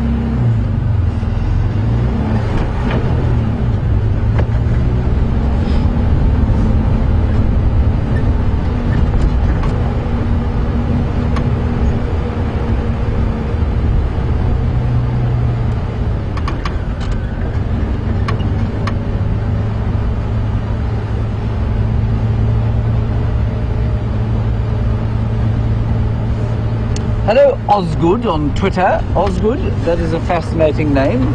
I'd be interested to know where it comes from or how you got it. And you want to know about owls, and you say in the droughts or dry times like this, will owls have clutches? You say that where you are in California, you watch a pair of owls and they haven't had a clutch for a while because of the prolonged drought that you've had there. Osgood, I don't know exactly. I do know that owls and all birds will breed in times of favorability, and I think sometimes I think the way to look at it is like this. I don't think there's any conscious decision. I think you'll find that if there's sufficient nutritional stress in the adults, they won't produce a clutch.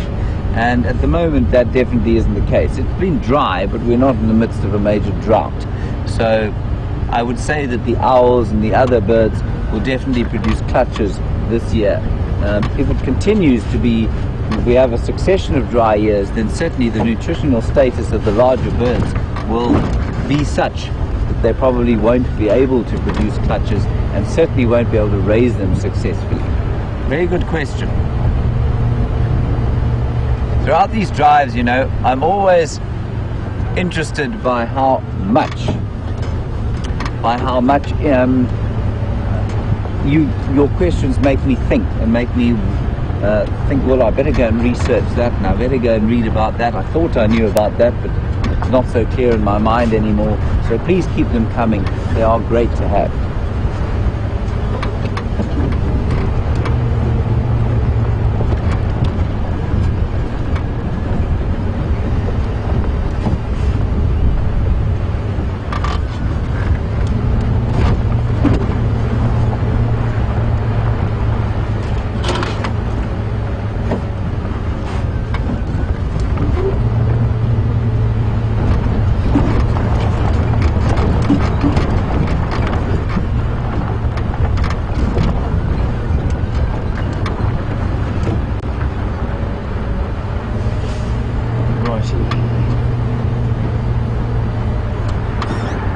Here's another one of those semi-deciduous trees. Andre, that is a, oh, looking at a beautiful Nyala bull. So that is a jackalberry tree, and that's one of the semi-deciduous ones. It's just losing its leaves now as we go into spring, and it'll replace them very quickly. You can hear a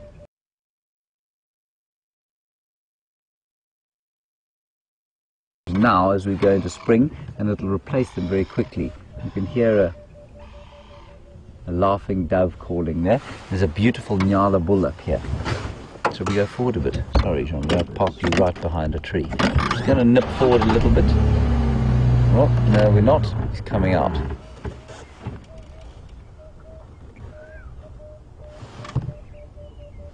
And there are two of them, of course.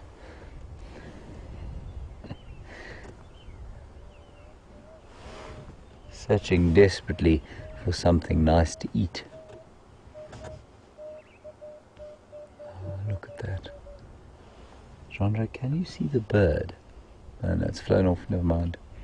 Emerald spotted wood dove that was calling.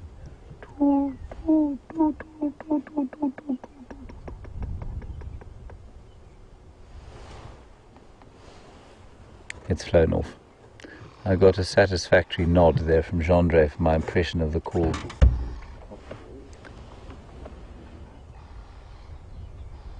The lovely colours of the Nyala there with that young jackalberry tree in front in the foreground. Very subtle colours.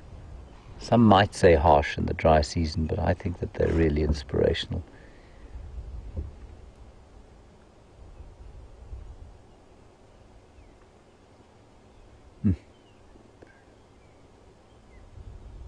Peaceful atmosphere. The breeze is definitely still blowing quite strongly. It's quite chilly and it's making lovely rustling noise in the semi-deciduous jackalberry above us.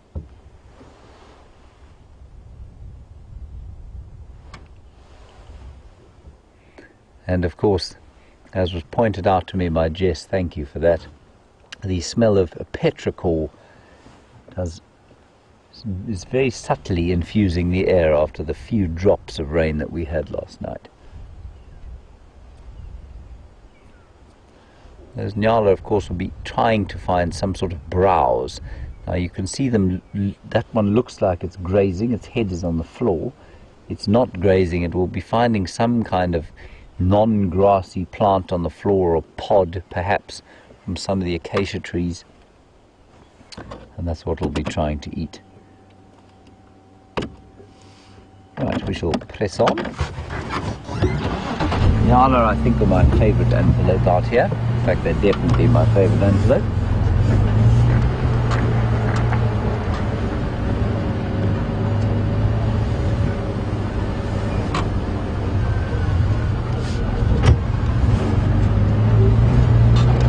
Still carefully watching the road for signs of tracks.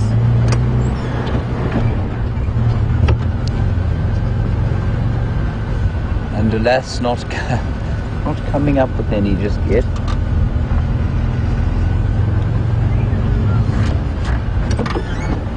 Well spotted, Jean-Andre.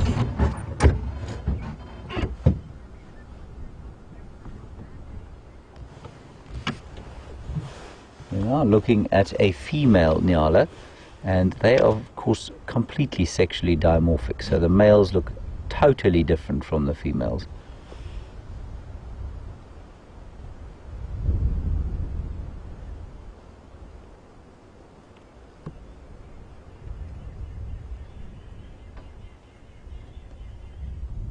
Stunning.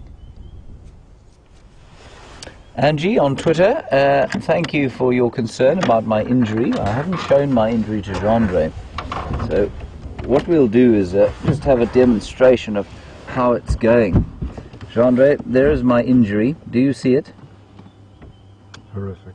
Horrific injury that I was subjected to. I was attacked by a piece of firewood the other day, and Viam, who had just received first aid training, made no effort to help me, and somebody, Gracie on Twitter, then suggested that he get me a Superman bandage. As you can see, Viam has made absolutely no attempt whatsoever to provide me with any kind of Superman bandage, and my rather skinny plover's leg is still smarting after being attacked by a vicious piece of firewood the other night. Very distressing event in my life.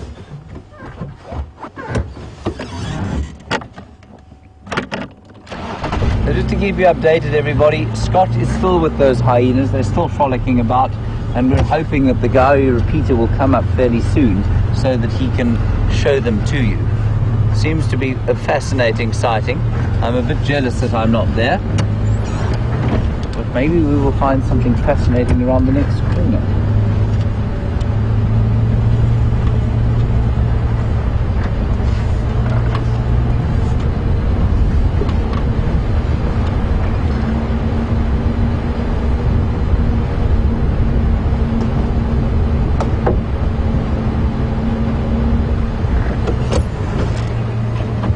Looking into a termite mound to see if I can't fish out a termite.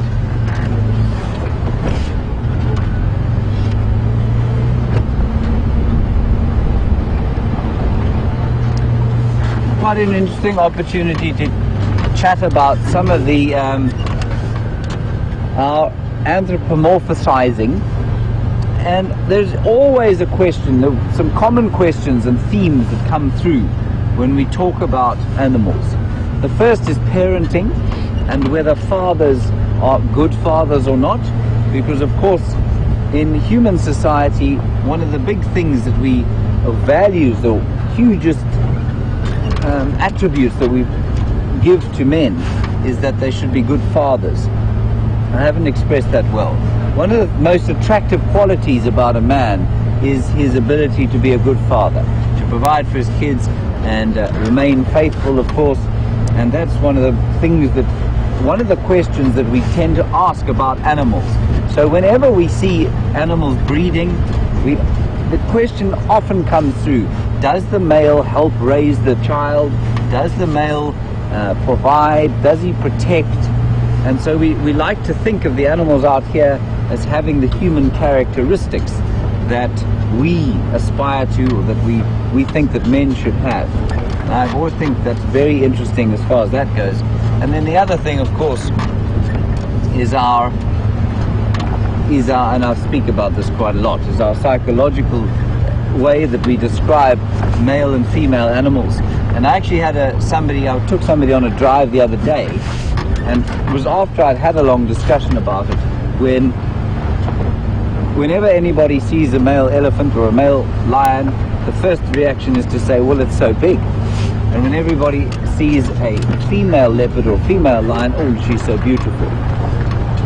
And I was postulating that that's just a natural human psychological response to males, because we think, oh, look, there's some giraffe. We think males should be big and females should be beautiful. The giraffe is now, of course, running away, which is deeply irksome on a day like today.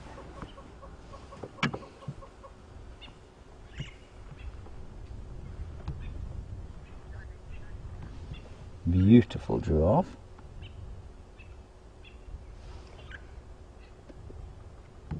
Male or female, Jean-Ray?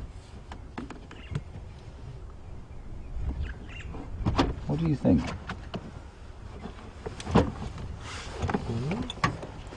It is a female, but she's got very widely spaced horns, which is unusual for a lady giraffe. No, not a female, Jean-Ray. Do you know how you can tell? The most obvious way to tell, of course, is just to look between the back legs. That is a young bull giraffe. And the reason that Jean-Ray and I thought she might be a female was that the horns are not the normal thick, bald horns of a female. So that's a young bull.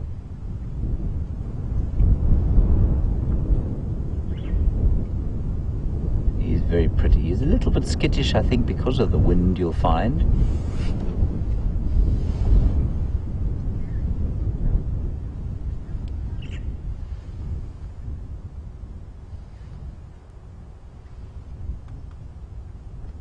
Jerry, your question about giraffe is, we saw a giraffe the other day with seemed to be a broken ankle, and you want to know if we've had any update on it. We haven't, Jerry. But to say that if it had been killed, we definitely have heard that it had been killed by some of the lions out here. None of the lions here seem to be giraffe specialists. They mainly, if they go for big prey, are taking buffalo. That's not to say it won't happen. But Jerry, what's interesting is that Brent said it was incredible to watch how that giraffe had adapted basically to living with a broken foot. Totally useless, but it managed to even adapt to the point that that leg can now take a bit of weight. So it really is incredible how the animals out here survive what you and I would consider tremendous trauma, and we would not be able to survive without medical attention. It is astonishing what animals are able to do. That giraffe is now hiding from us, which I find unfair of it. We're going to try and get a better view a bit further on.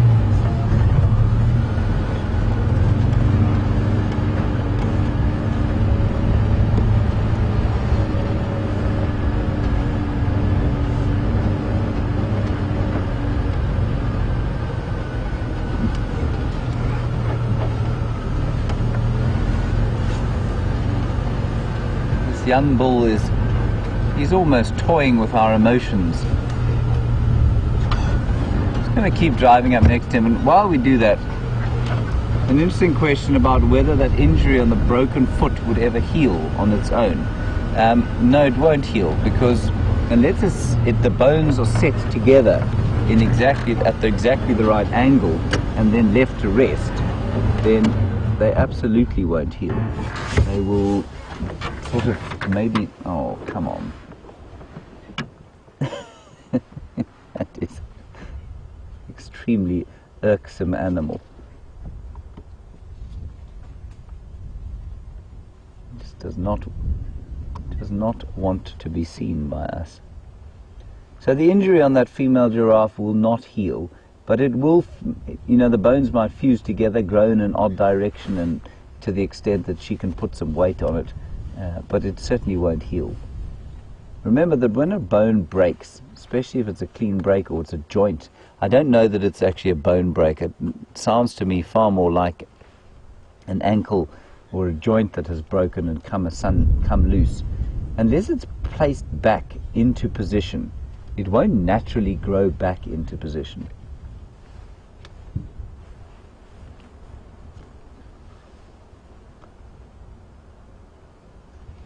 So I'm afraid that's it for this giraffe. Let's perhaps try and find another more confiding fellow around the corner. Young bull, and I think probably just feeling a little bit insecure because of the wind.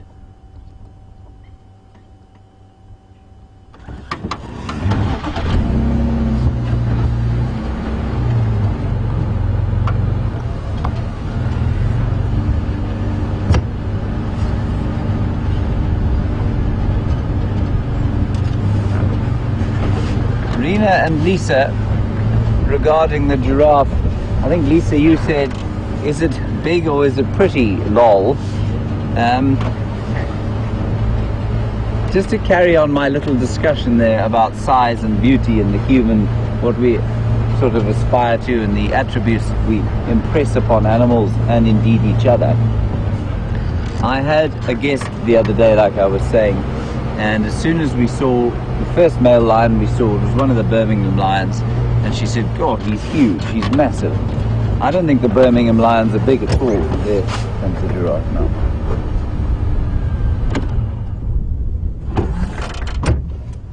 Probably going to go the other way again. Sorry, Jean-Andre. There we go. I don't think those Birmingham lions are particularly big. I think they're not small, but they're not enormous. And the immediate impression was, oh, so big. And this giraffe is definitely not very big. It's a small one.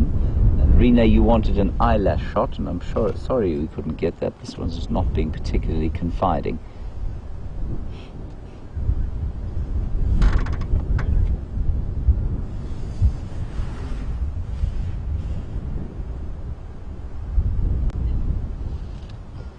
So continuing that discussion, Jen in Idaho, you want to know if the bigger the lion or the leopard, the more dominant he's likely to be in an area, the more strong he's likely to be. Absolutely, Jen. The bigger the animal is out here, it tends to be a very simple kind of descriptor or variable in status and dominance. The bigger you are, the stronger you are, certainly in lion kingdoms or in lion prides and in hierarchies of leopard. Yes, the bigger you are, the stronger you are, so the more dominant you're going to be.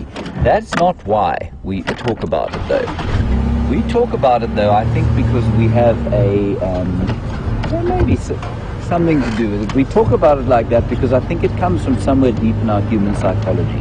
We come from largely patriarchal societies where the qualities of men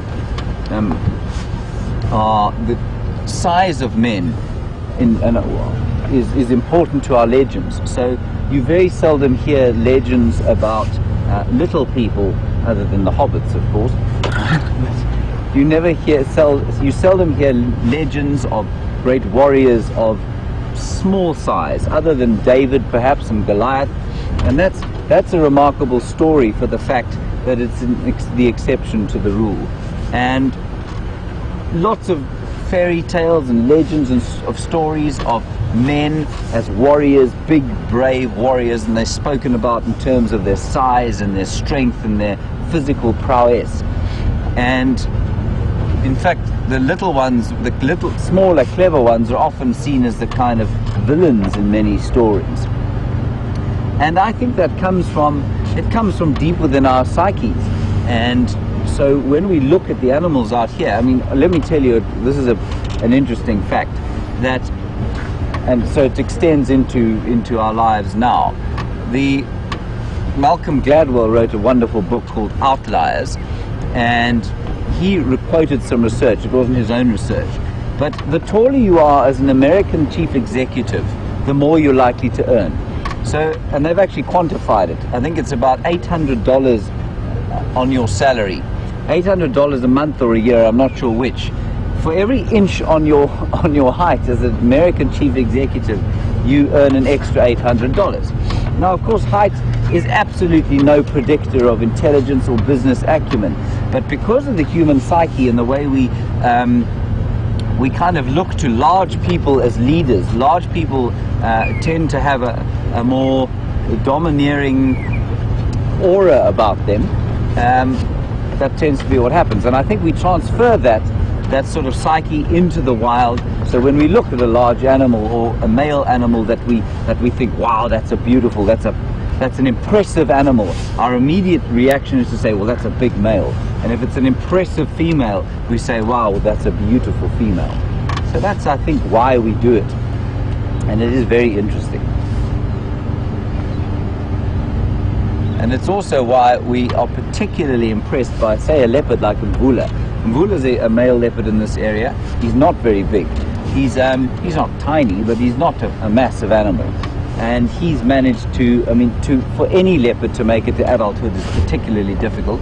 But for a less than very large male leopard to take a territory and be as successful as he has is extremely unusual to me.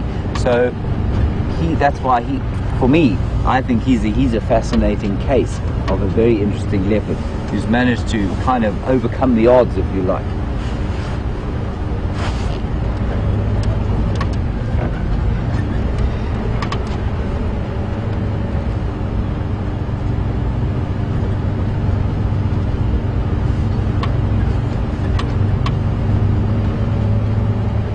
Now, Janet, on the subject of leopards, you want to know where Shadow and her son are. Now, Shadow and her son were last seen 2 days ago on Arathusa, not far from our boundary, so they are absolutely fine. And Janet, you say you've forgotten Sindile's new name. Sindile is now named Madiba, and he was so named by Sean and I think Rivos, who is Sean's tracker, and they found Sindile as a cub, and so they got to name him once he got to a certain age. I think the age is just over a year old, and they named him Madiba. Now, Madiba, in case you didn't know, was the praise name, or the clan praise name, for South Africa's, possibly Africa's greatest son, Nelson Rolihlahla Mandela, our first president. And so Sindile is named after Mandela's clan praise name, Madiba. And his father is Tingana. Now, Tingana is a bit larger than Nkuhuma. He's also not the biggest leopard in the world, but he's a good size. And so Sindile will probably assume that size. Shadow is a pretty average size female, so I think Sindile will be a pretty average size male.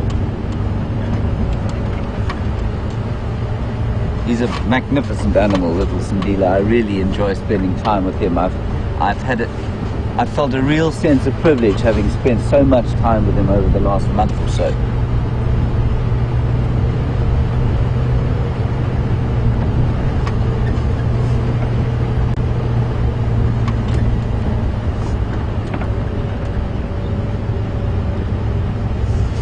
So Skoog, you've noticed that the animals are very relaxed around here, and you want to know if they're more relaxed on the private reserve than they are, say, on a busy reserve in the Kruger Park.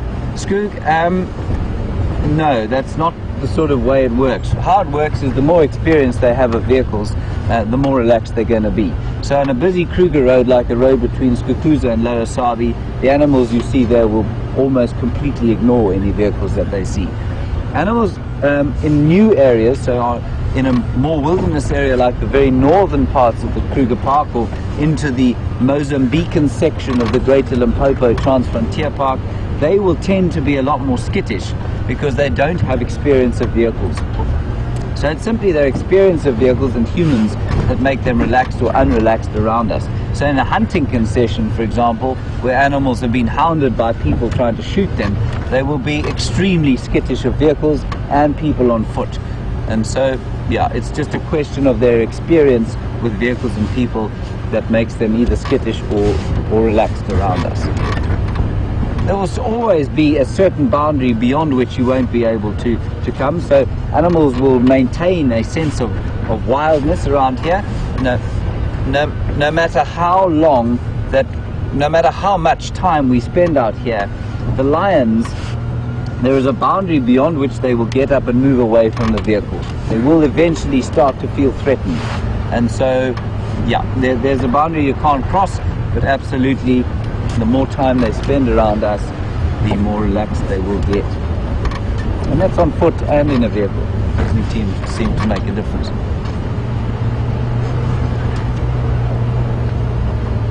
We are now approaching Buffels Hook Dam, where I'm hoping for some form of mammal life to excite us, so that you don't have to stare at me yakking away at you.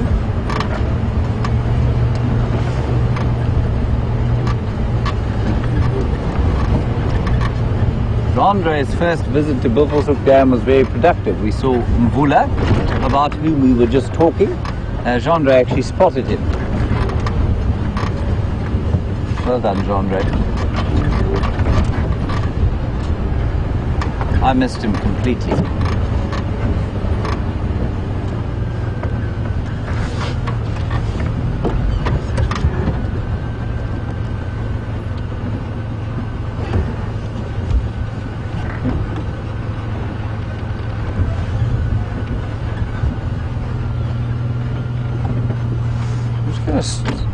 Stop here and we'll pan around and have a quick look about the place. It doesn't seem to be a huge amount going on here.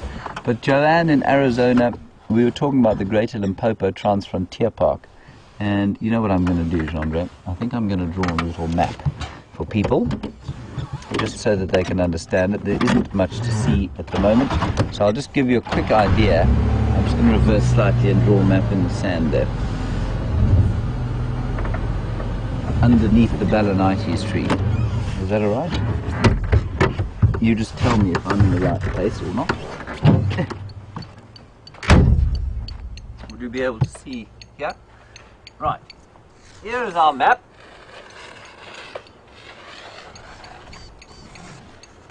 Don't fill my bottom, Jean-Andre. Okay, this is a map. And Janet, I will explain this to you as carefully as I can. Right, so the Kruger National Park looks like a boot. This is north, by the way. The Kruger National Park looks like a boot like this.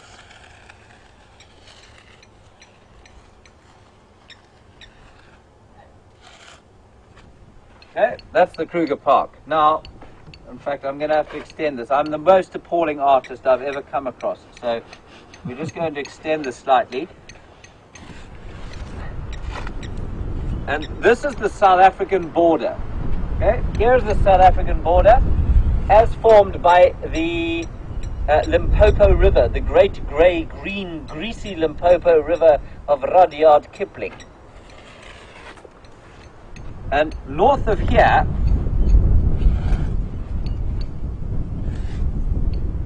is Zimbabwe. Zimbabwe is in here, and Mozambique is over here. Now, the Greater Limpopo Transfrontier Park consists of a section of Mozambique there, bounded by the Limpopo River, and a section in Zimbabwe here called Gonerazu. And it's joined by a little place called or a corridor called the Sengwe Corridor. And together, these areas make up 3.5 million hectares. Now, the Gorongosa in Mozambique is up here somewhere.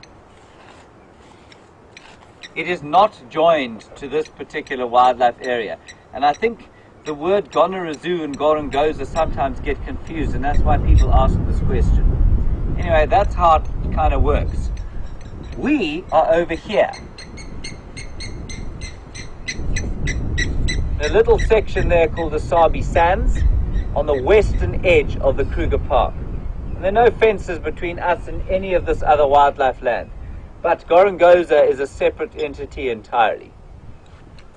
I hope that makes a bit of sense. I'm not a great artist, I'm afraid. In fact, I am, like I say, fairly horrific. The only art class I ever took received a report that was as follows: your work lacks finish. Well, I think it lacks a beginning myself. Anyway, the wind is now starting to howl through the trees. Never mind, we'll continue with fortitude and fearlessness in the hopes of finding something other than trees.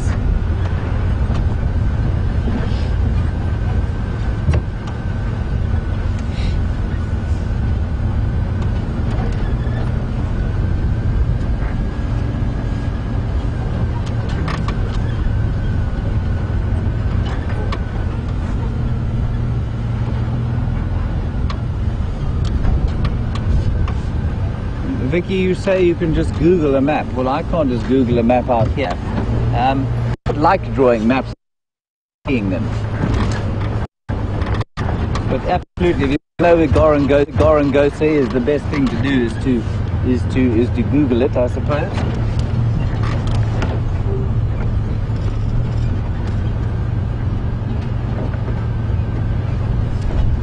We were having a chat the other night, actually, about the inability of people, the difficulty people have with following maps.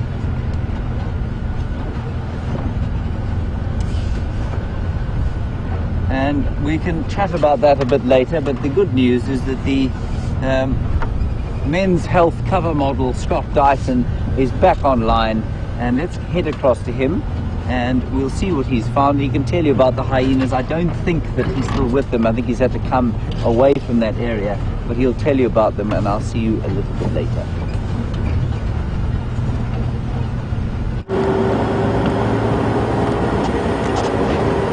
Welcome back, everyone, and what interesting hyena behavior you guys got to see a little bit of, at least, and I'm so happy you did get to see a little bit of that.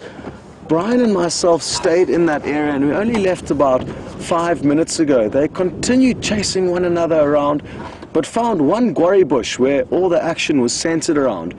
And they would run away and then run back to this bush, biting a lot of branches, nibbling on one another's necks. There was nothing ever very aggressive, and there was hardly any vocalizations or audio coming from them. But just after you left us due to the signal problems, and apologies for that, the one male, or at least two of what I think were males, were trying to mount the larger female. Now, interestingly, when you were still watching, it was the largest one that I think at the end was a female, the biggest, who was showing the submissive behavior. One of the smaller ones had its tail up, and that I think was a male, and I think he had his tail up because he was excited, and I'm fairly certain that female was coming into season. Now, one or two of those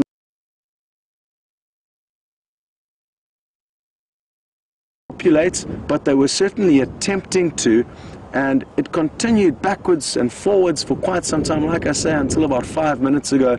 And then all of a sudden, just like that, they kind of got up and all went their separate ways. The three males, what I think were the three males, the smaller ones, all kind of headed off in one direction, and the female, what I think is the female, in another. Now, I keep saying what I think regarding to their gender. It's incredibly difficult to distinguish between male and female hyena. They both have appendages that look very similar, and the female has got a greatly enlarged clitoris, and that looks like a penis, and she actually gives birth through that, copulates through that, and urinates through that. So all through that one same appendage, and never once did I see that appendage of hers erect. And what makes me confident in that she was coming into season or receptive to mating is that that clitoris is actually inverted when they need to mate, and that allows the male to then mate with them. Understandably, they would not be able to mate if she had her clitoris erect, and the females do erect them when they do get excited, but I'm not sure exactly how it works. I've never seen hyena mating before, and there's actually very little documented evidence of them mating, and it's still something that's not entirely very well known, or at least I don't know that much about it, and I've never ever seen hyena behavior quite like that. So we'll certainly be able to put together a clip of all the interesting stuff that we saw that you didn't get to see, and we'll get that available to you as soon as possible. But that's the beauty of spending day in and day out here. After many, many years of guiding, this is the first time that I've ever seen anything quite like it. So good stuff, and we'll be certainly doing some more research into what exactly could have been happening there, and we'll have some more info on that for you as soon as possible. Initially, and then that's when you joined us. So, some bizarre behavior, and always good to see something different. I hope you've been having a good time with James. It's a tough morning out here, cold and windy, and not too many animals about, it appears. Aubrey has continued trying to track this Nkuhuma pride of lions, and it sounds like they could still be somewhere on the property. So we are now slowly making our way into that area where they could be.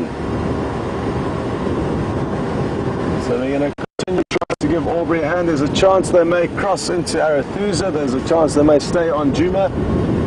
Either way, still very good prospects trying to find these animals.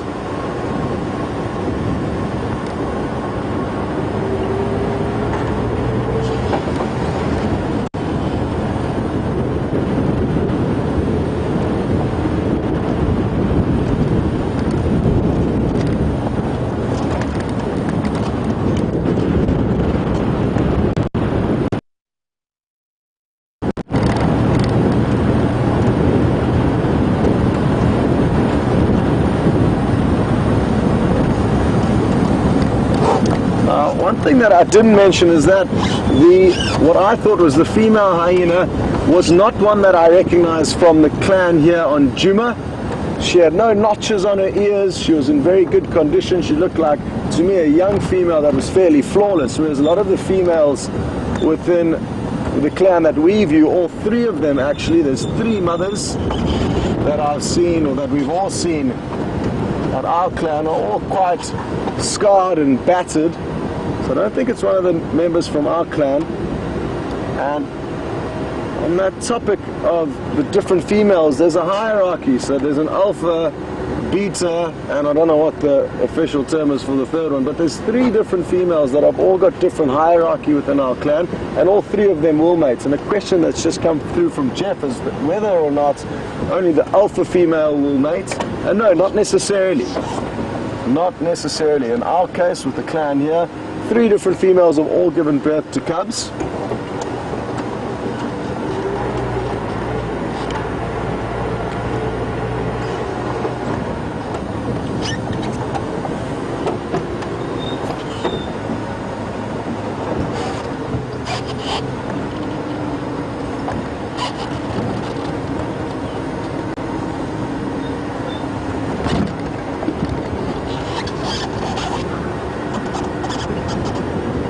I'm just going to get a hold of James, who we need to make plans with so we can coordinate how exactly we're going to try and plan the rest of the sunrise safari. I just want to let him know where we are and what we intend on doing, and then he can make his own plans accordingly. James, for Scott. To let you know, I am heading south from Ballinati's on Rebecca's, trying to give Aubrey a hand with these Ngalo and Konzo.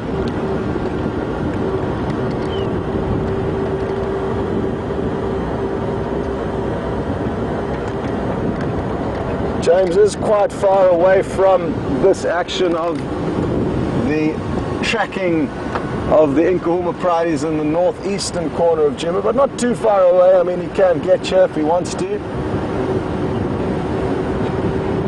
But we'll leave that decision up to him, and we'll slowly make our way down this road. I just want to make sure we don't miss any more vital signs or tracks on the road. And according to Aubrey, basically the last tracks that he had, he did a little walk on foot. The tracks were somewhere off to our right and continuing south. So we're heading directly south now, and the lion tracks were heading in the same direction off to our right. On a cool windy day like this, they could very well still be on the move, and we could be tracking lions that are moving, which obviously makes it a little bit more difficult because it means you need to eventually catch up to them. But in the same breath, this is also a very big block with not too many roads crisscrossing through it, and that will make it more difficult for us to search in the vehicle. So a little bit later, maybe we will also have to jump off and go for a walk through this area. You can cover ground more effectively on foot through this thick bush than when driving in a vehicle. But I think it's going to be worth continuing down this road just to make sure they haven't crossed over. They've been zigzagging quite a bit this morning.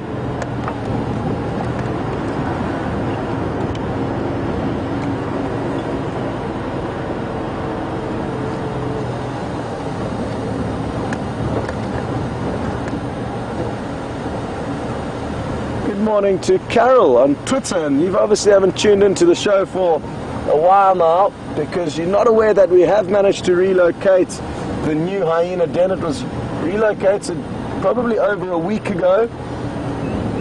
We haven't been spending a great deal of time there. Every time we've popped in, well, not every time, but quite often when we've popped in, we've just had bad luck and not found the den site active. But yesterday afternoon, James had a wonderful sighting there. And that little black cub that you may remember is growing up now. It's beginning to become more grey in coloration. Its coat is beginning to lighten. And ever so slightly the spots are beginning to show.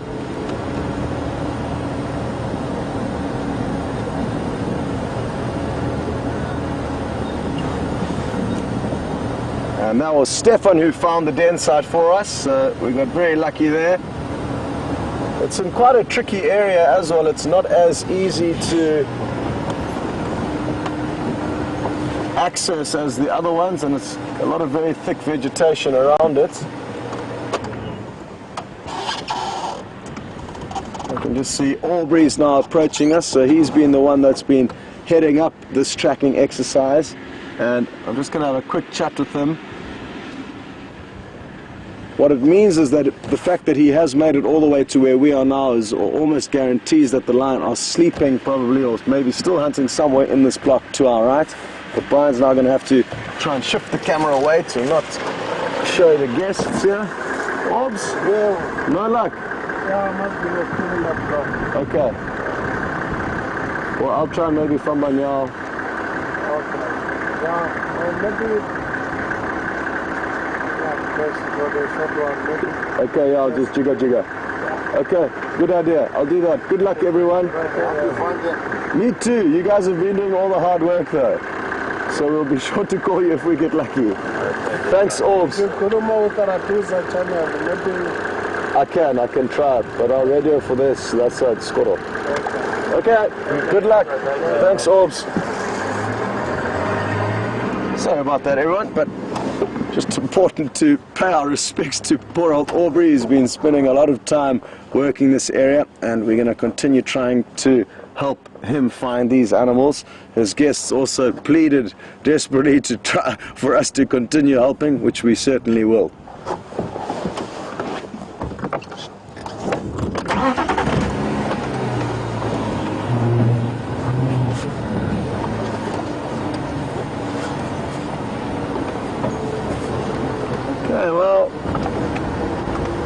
The ladies in final control have already got together a highlights clip for you of that interesting hyena action. So we're going to play that. It's not something we do very often. It's only when there's really exciting stuff. So this isn't normal, and I hope you enjoy the highlights clip. I wish I was watching it too. And we're going to send you to James there afterwards, who's found you another herd of animals. That is certainly going to be a good way to spend some time while we continue looking for these lions. What is going on here?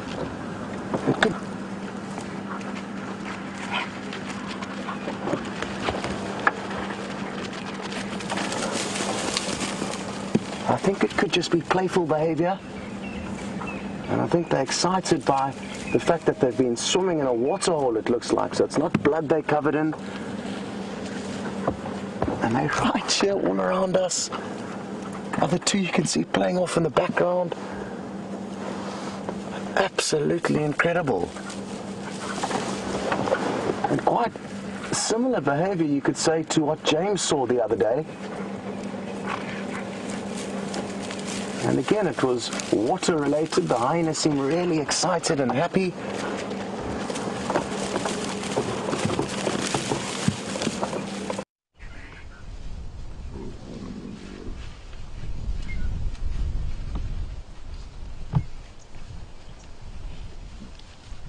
Look at that, for a windy, supposedly spring day. But we are not only looking at a blowing tree. I hope you enjoyed those hyenas. We are now with a beautifully large herd of buffalo. And they're not very common in Nkuhuma, you know. They seem to come in from Manyaleti in the very far north, and sometimes from the very far south, and Scott had one yesterday. But this is a lovely herd, a breeding herd of buffalo. So here you will find the prime bulls.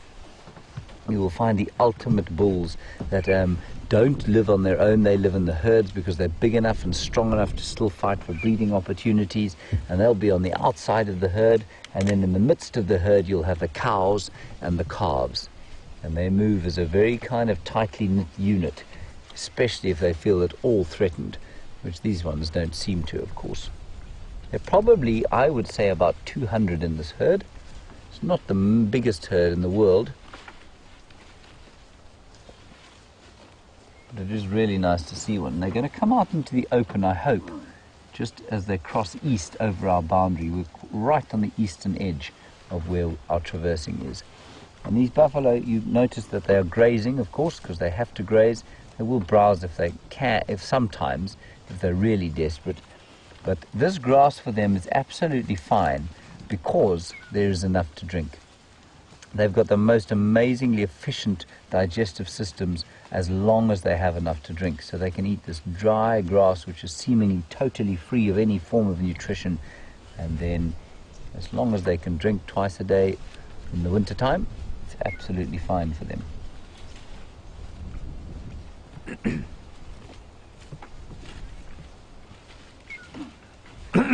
Excuse me. It's not a buffalo, it's me.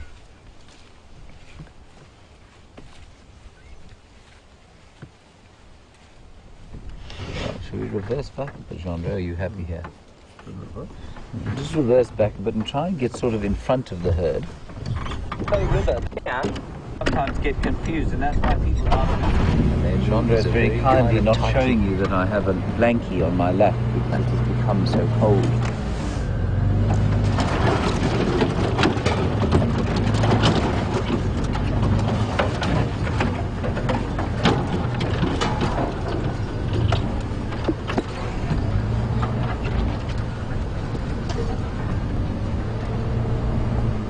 I'm sure it's one of this herd's number that was taken out 2 days ago by the Nkuhuma pride and then stolen by the Birmingham male.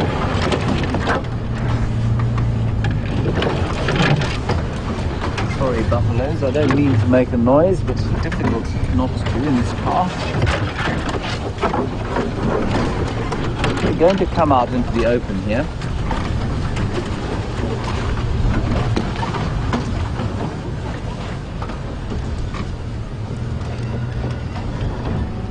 Good to you?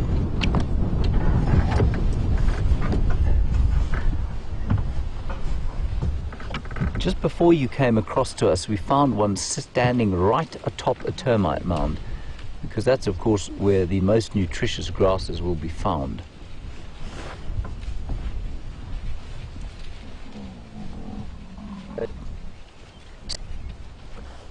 Now, Lynn has made the comment, and it's a good one. Buffalo equals lions. Yes, it does, Lynn.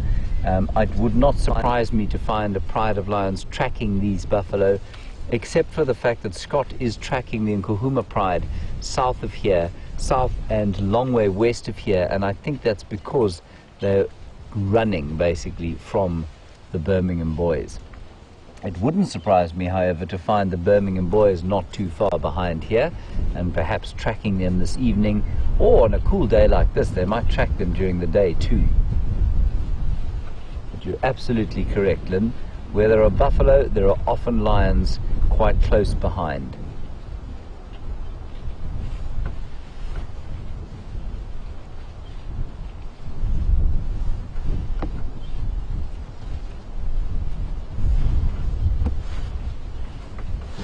Alright, we're just going to go and see if we can't get around the front of them. Oops, I need to engage the reverse gear, I think. Sorry about that. Hope I didn't jerk your coffee out of your hand.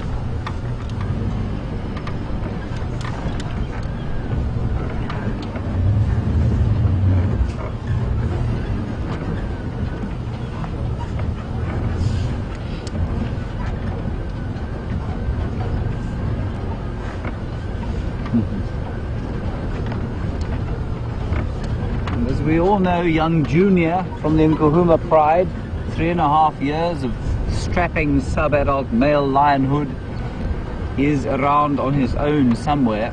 Maybe he's with the Nkuhumas, who knows. But as John says, there's a buffalo lunch waiting here for him. I'm just going to try and gently sneak, not quite onto this termite mound, but certainly next to it.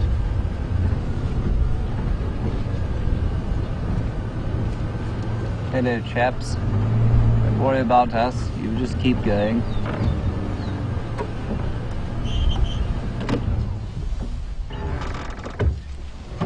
Very awkward to try and level.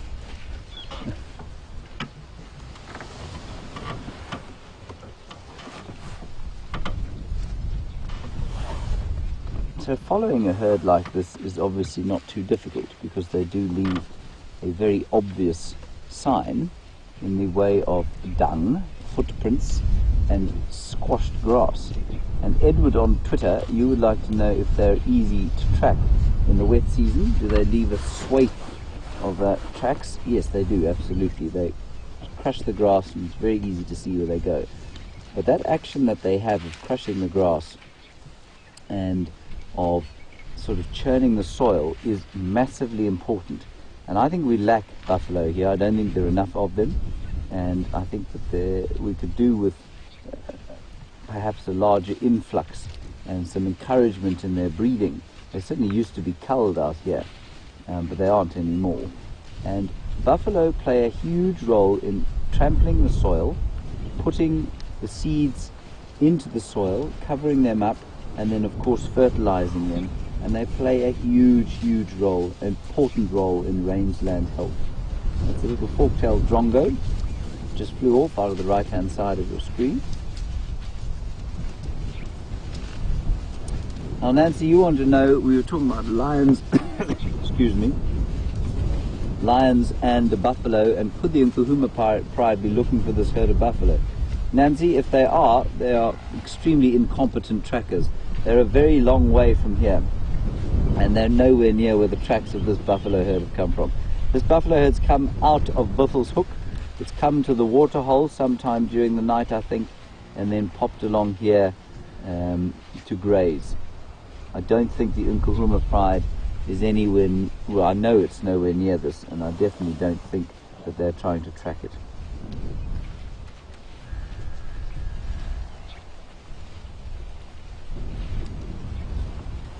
So, Lynn, a lovely question. You want to know would the lions rather hunt the buffalo during the day or during the night? Well, on a day like this, Lynn, it's not impossible that the lions would hunt them during the day. Mostly, however, especially in this area, they will hunt at night time. So often we find the buffalo freshly killed in the morning, or we hear them bellowing at about 4 o'clock in the morning. We had an incident the other night when the 5 Birmingham boys killed a buffalo just near to camp, and they killed him at about 4:30 in the dark. But there is one place called Duba up in Botswana where the lions kill many buffalo, and there's a wonderful film about it made by the Jouberts.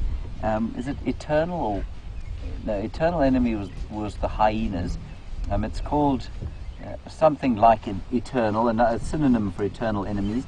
Wonderful film about the buffaloes and lions of Duba, but they hunt almost exclusively during the day. So you have this incredible footage of lions being hunted by buffalo. Right, we're going to just nip across to Scott quickly. He's got something interesting to show you, and I'll see you just now.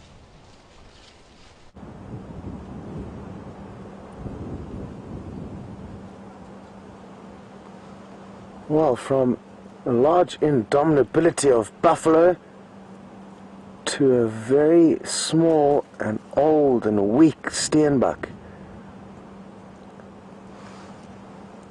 I'm not too sure exactly what's wrong with him.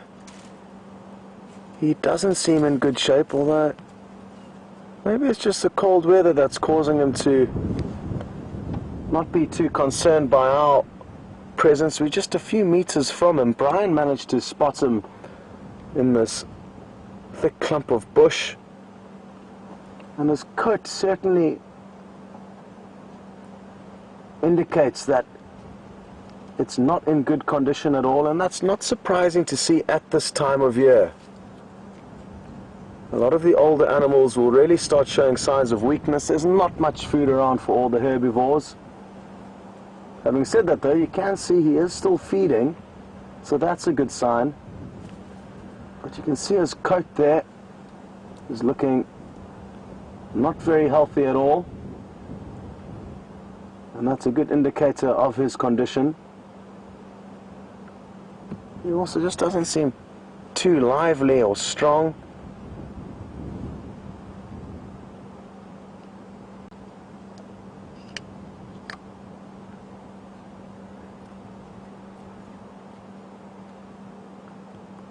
Well, we just thought we would show you this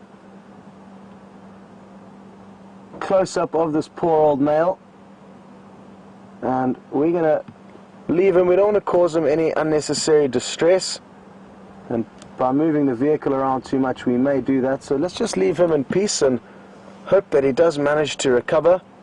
But not looking too promising for him, and we're going to send you back to James with that large herd of buffalo. We are still in the area of the Nkuhuma Pride Aubrey's, slowly fine-tuning where they are, and I'm guessing they're a little bit further east of where we are, close to the old hyena den site. So we're going to carry on there, hopefully get to find them, but in the meantime, back to James and the buffalo. Enjoy.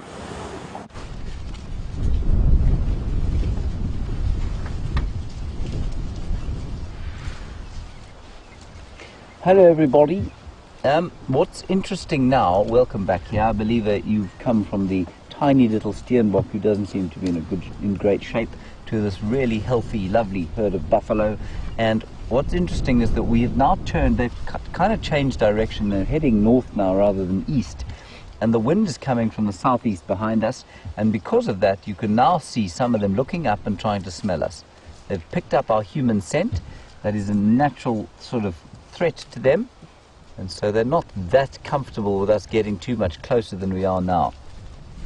Lifting their heads to the wind to try and smell whether we're actually a threat or not. And now that would almost indicate that their eyes aren't very good, but their eyes are actually excellent.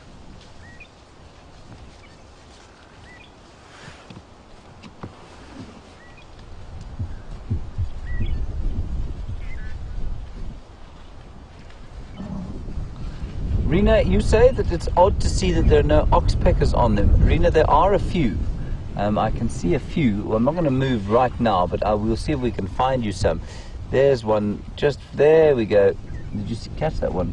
Sean, I didn't see it, sorry, I just saw it fly. There are around, Rena, but there won't be so many of them around because of the wind. They will find it difficult to fly in conditions like this, and so if birds don't have to move too far in a wind like this, they won't. But you can hear them too. I'm just going to be very quiet and you'll see if you can hear them going pss, pss, pss, pss, pss, pss, pss, pss.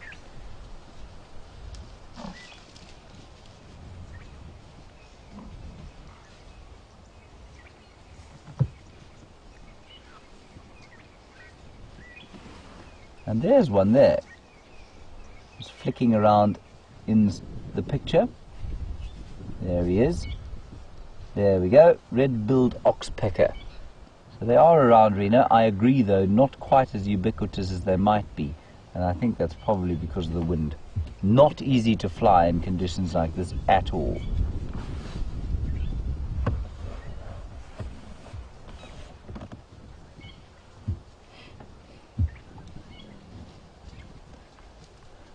Now, a very nice question from Skoog about hybridization, and do the red and yellow-billed oxpeckers breed with each other? Skoog, they don't, as far as I know. As far as I know, they belong to a totally different genus, I think. Let me just check for that quickly.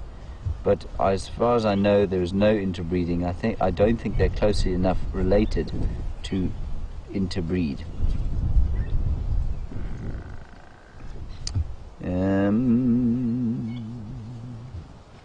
I'm just looking in my field guide.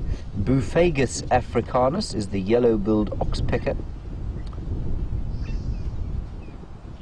And the red-billed note is the same genus as Buphagus erythrorhynchus.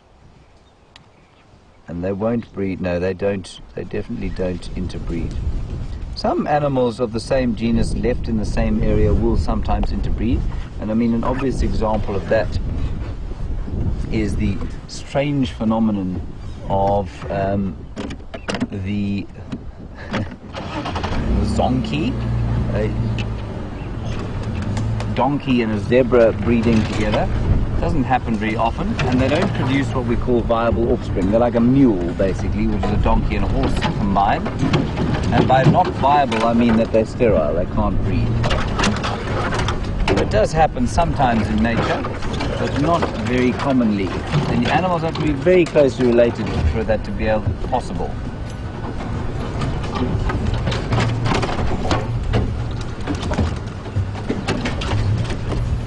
It's relentless enemies. Thank you, Blair, for that. Relentless Enemies is the film about the buffalo and the lions of Duba Plains in Botswana. It's an astonishing film. It's really brilliant. If you haven't seen it, you should. Sorry, we are making them a little bit nervous. We're just going to keep going though with them. I love watching a herd of buffalo. There's always something going on.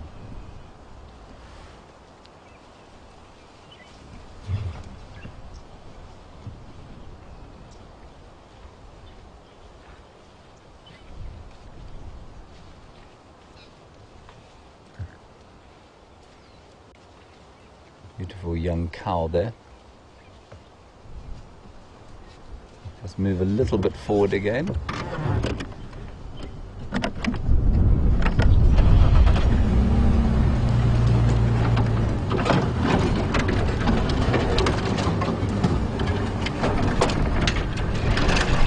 We've chatted a lot about Junior over the last couple of hours. And Junior, of course, is a 3.5-year-old male lion of the Nkuhuma pride. And Jess, on Twitter, you'd like to know if he could kill one of these lions on his own. The answer is yes, he could. Not probably a big adult bull. He could certainly take a calf on his own, and maybe even a cow. Watch out there, Jean-Andre. Sorry about that.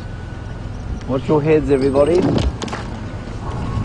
I'm just going to try and get around the side. There we go. That's quite a nice view. Is that any good for you, Jean-Andre?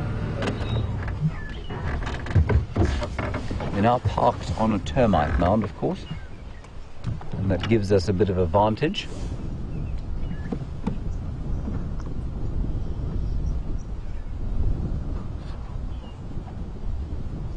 Oh, this is wonderful news. Scott has something for you. Let us head across to him and let us dally no longer with these buffalo. I will see you just now.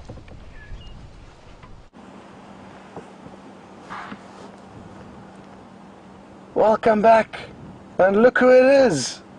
Finally, we managed to find the Nkuhuma pride, and we all owe a very, very big thank you to Aubrey and his tracker William, because they were certainly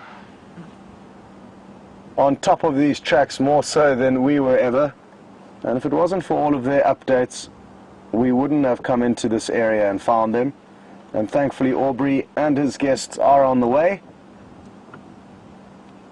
Now as we take a closer look, you'll notice that there's a tinge of pinky red on a lot of their bodies, so they have been successful in making a kill. There you can see a really good idea, Junior and the one behind it, covered in blood. Hard to tell what they killed. I'm guessing it was something small like an impala, because they don't look extremely full-bellied. Now, interestingly enough, I can only see 6 members and there's supposed to be 7. And I can't help but worry that another one of them may have been caught by the Birmingham males. Hopefully I'm wrong, but there's no immediate sign of one extra lioness. Junior is still here on the bottom right of your screen, so he hasn't been caught in the crossfire yet. And We're interestingly enough not far away from the last hyena den sites on Philemon's Dip, Philemon's Cutline area. And after all the hyena action this morning, I thought it would be interesting for you to know that.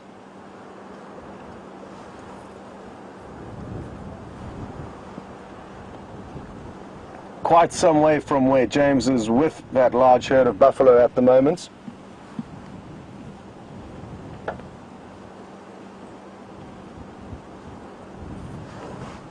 And they've moved quite a large distance from where they were last seen yesterday afternoon in Buffalo's Hook to where they've got to now, especially considering how much zigzagging they've been doing. They could well have moved about 7 to 10 miles last night. And finally they got successful, probably in the early hours of this morning. And now they can rest and enjoy digesting the small meal that they had. Junior's belly, who you can see now, is certainly fuller than any of the lioness, and that's typical behavior to see. He will dominate them at kills, and when they do make a small kill, like I'm assuming they made this morning of something like an impala, he will probably get the majority of it. But they all would have had a little snack. And I just can't help but wonder, where is that other lioness? The one closest to us looks like amber eyes. She's got very distinctive orangey amber eyes. And because they are all lying down, it's hard to tell which one's which and who's who and who could be missing.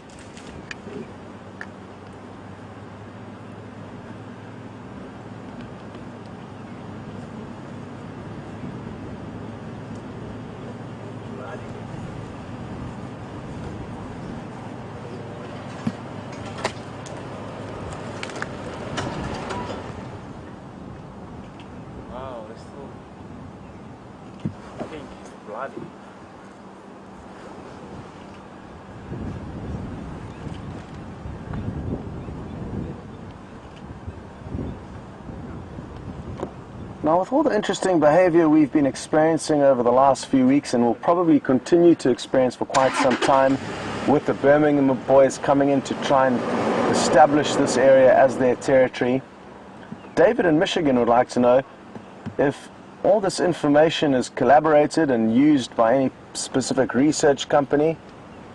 And all of the guides certainly keep track of all the animals' movements, and daily messages are sent between guides, and a whole database of information between where the prides are moving and where they are found, and interactions between them are certainly documented.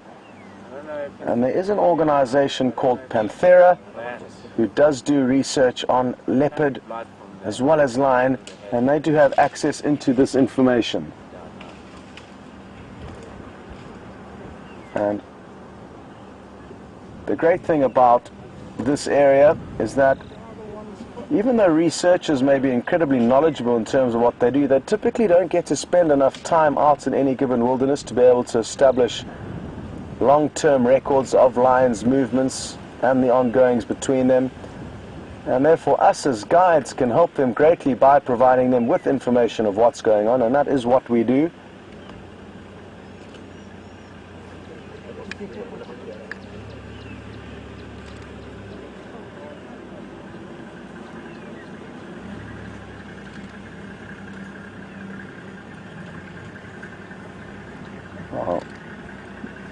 Safari asks an interesting question, also on the topic of interactions between lion, and she would like to know if there's any chance that the Nkuhuma pride of what is usually 7, now we can see 6, would be able to take on one of the Birmingham males. And depending on which Birmingham male, I think that may have a difference, but what I can assure you is that one of them, one lone Birmingham, did manage to chase all 7 of these lion off a buffalo kill very recently, I think 2 days ago, on Buffalo's Hook.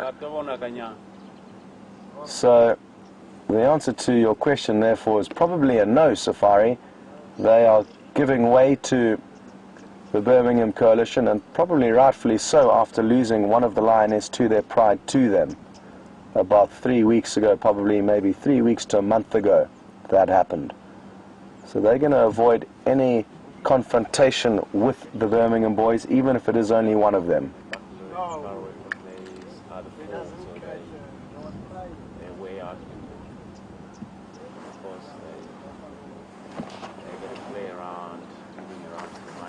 Irina's noticed a wound on one of the lions. I'm told the one at the back, so I'm guessing the back right.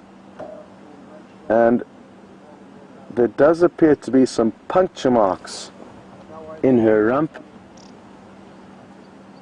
It doesn't look very fresh though, and could have been from a previous altercation that these lions did have with the Birmingham boys. There you can see it there. Is that what you're talking about, Rena? I'm guessing it is. It looks like two perfect puncture marks from the canines of a lion. The one's more visible on the left, and the one on the right's slightly less visible, but it looks to match perfectly with the gap between the canines of a male lion. And it's often the rump that is attacked, and they will try and break the spine of their enemies by biting on that back portion just above the tail. But it doesn't look fresh. It certainly does look like an old wound.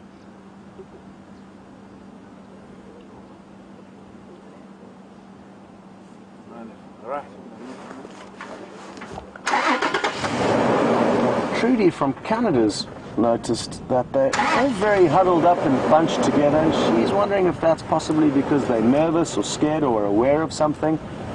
And I personally don't think so. I think it's because of the cold weather conditions we're experiencing. So that is what I would attribute their positioning to, the cold weather, so keeping one another warm. But it's not an unlikely theory that maybe they are a bit shaken up after all the ongoings.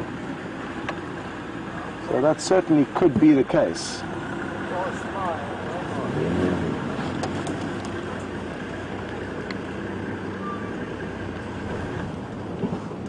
What I want to do is just reposition ever so slightly so that Aubrey can get his guests a good view, seeing as if it wasn't for him we wouldn't be here now. And that way we can also get you a slightly different angle on them.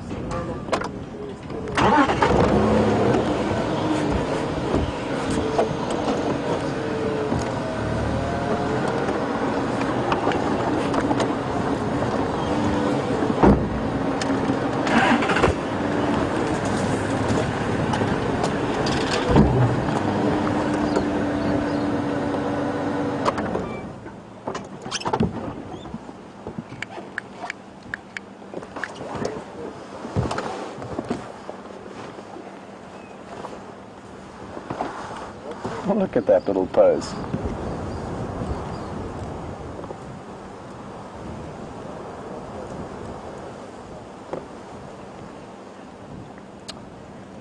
Now, if one of their pride members is lost or possibly did get killed last night, which is a realistic thought, Jessica would like to know, would they mourn her death? How would we expect the pride to continue acting after losing a member? And she also mentioned, will they mourn the death sometimes like elephants will do? And Jessica, as far as I'm aware, I think they're just going to carry on with business as normal. Yes, they may be somewhat mournful, but I think they will carry on as business as normal, and I haven't ever noticed huge changes in a pride's emotions or general feeling or vibe when they have lost members. Naturally, they will miss them. They form incredible bonds, but it's usually not evident to us, or clearly evident to us as humans. You don't see them necessarily mourning or ever going back to an area where they may have lost that pride member. But that is from my limited experience with coalition takeovers.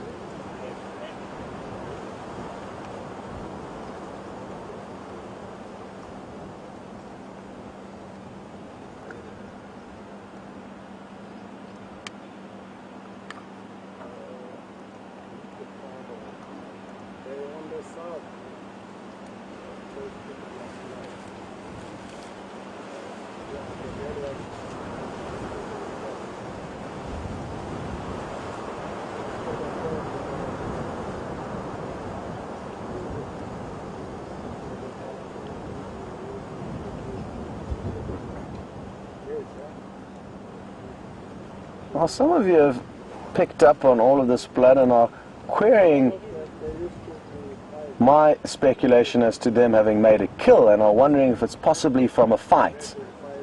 And I strongly feel that it wasn't a fight, because we would see more evident wounds on them.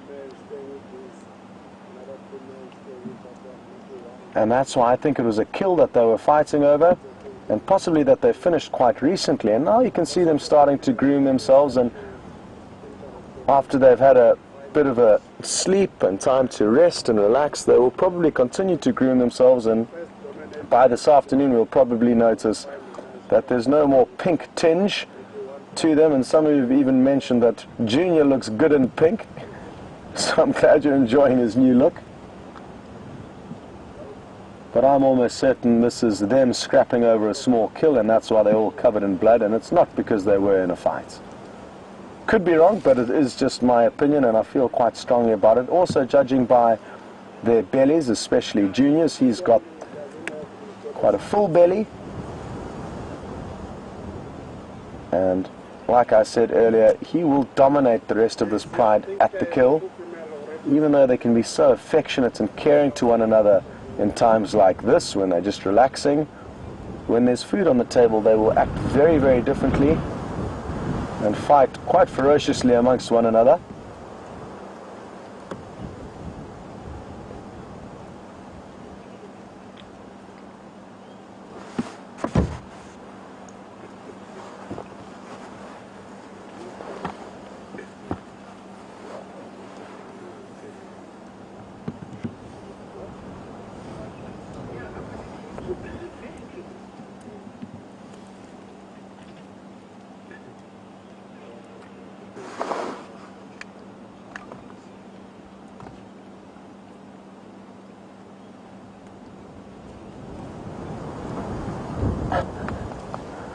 Well, Kathleen on Twitter's just mentioned she's wondering if the lions actually fed on the kill or used it as some form of body wash and bathed themselves in it, and it certainly appears like that. And wouldn't it have been wonderful to see them fighting over the kill? It's something that we haven't been able to show you, the Nkuhuma pride catching a smaller kill. It really is fascinating to watch a pride compete with one another. The growls and rumbles and snarls can be very, very intense, and there's often also paws swatting one another, flying through the air as they try and jostle for the best points of the carcass. An animal like an impala would have probably been ripped into different portions, and you'll have lions scattering in every direction, each with their own little portion of the kill. And those of the pride who don't get any portions will then naturally run after one member that has got a leg or a shoulder, and I'm guessing that's what would have happened this morning.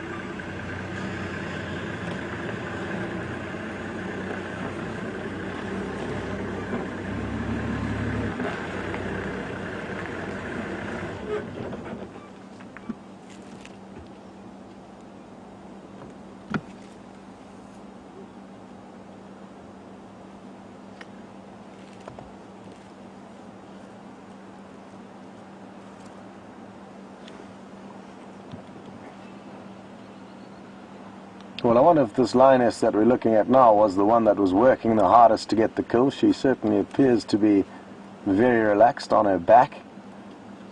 And she's also covered in blood, even blood on her tail, it looks like. Look at that. And as Brian pans over her body, you'll notice her underbelly and feet, or back feet even, are covered in blood.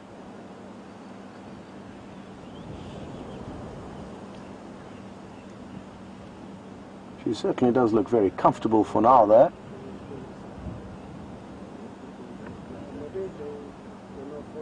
Another cute angle that I'm sure some of you have noticed is some of the lioness lying up on the top of the screen. There's a few bushes obstructing their view, sadly, but they really are snuggling up with one another, and it looks like one of the older, bigger lioness that's snuggling up with one of the youngest lioness, who's probably around 2.5 years old.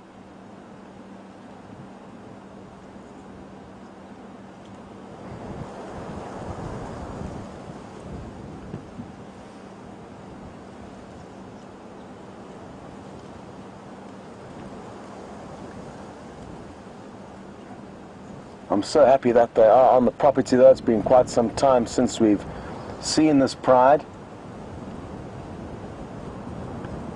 And again, always good prospects for the sunset safari. I don't think they're going to go too far today, and maybe we'll get to see some hunting action later on this evening. A lot of the lioness don't look very full-bellied and will be, I think, interested in trying to acquire another meal.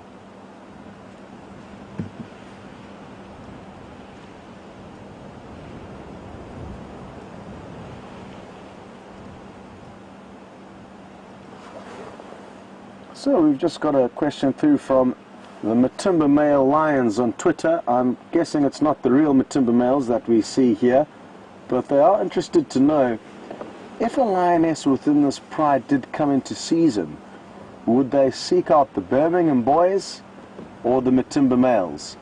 And I'm fairly confident at this stage, if it was to happen today, they would be more inclined to seek out the Matimba males because they are still officially dominant. It's a complicated one, though, and I'm not sure exactly what would happen. They're not comfortable with the Birmingham coalition yet. And in the coming months, I'm sure they will become comfortable with them. They will no longer be strangers to this pride. But for now, they are probably far more comfortable and relaxed around the Matimba males and know them as their dominant males. They have mated with them before. They've been dominant here for so long that they are who this pride is going to be inclined to bond with, mate with, share kills with, not the Birmingham boys just yet. Although during all this turmoil anything could happen, and you may find a lioness will separate herself from the pride, therefore taking them out of danger. And if one lioness presented herself to the Matimba males, especially if she was in season, I think that there is a chance that maybe they would be receptive to her and not aggressive towards her. Although if she was to arrive with the whole pride, with Junior tagging along, naturally the Birmingham coalition would be a lot more on the defensive and then could probably attack. So maybe they could, maybe she would, maybe they know that this new coalition is coming in and is going to be dominant, and therefore it would make more sense for them to mate with this up-and-coming coalition rather than the one excuse me, that's on its way out. So different possibilities, but it would certainly be interesting to see what does happen. There's a strong chance that some of these lioness will be coming into season soon, and then I guess we will find out for certain what will happen.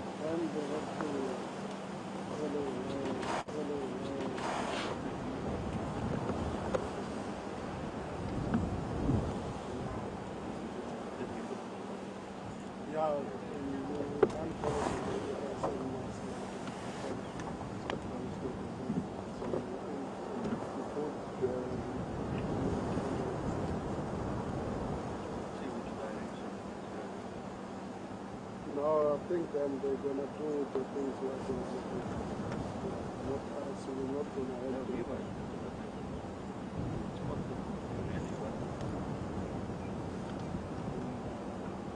think then, no.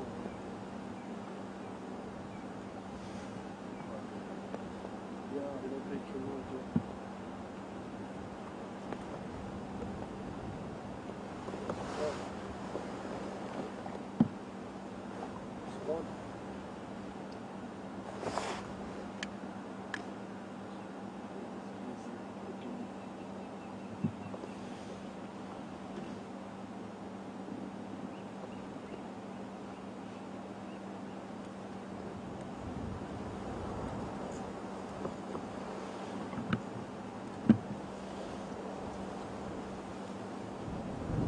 Well, folks, I've got some great news, and that is that James has found a wonderful, wonderful surprise to finish off the safari.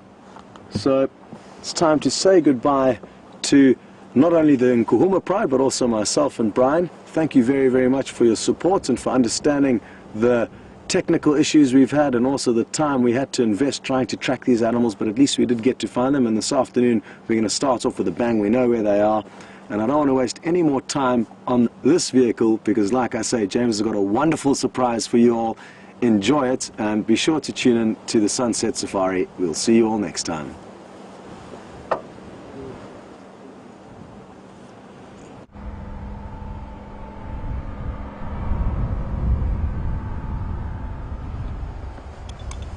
Look at that, everybody.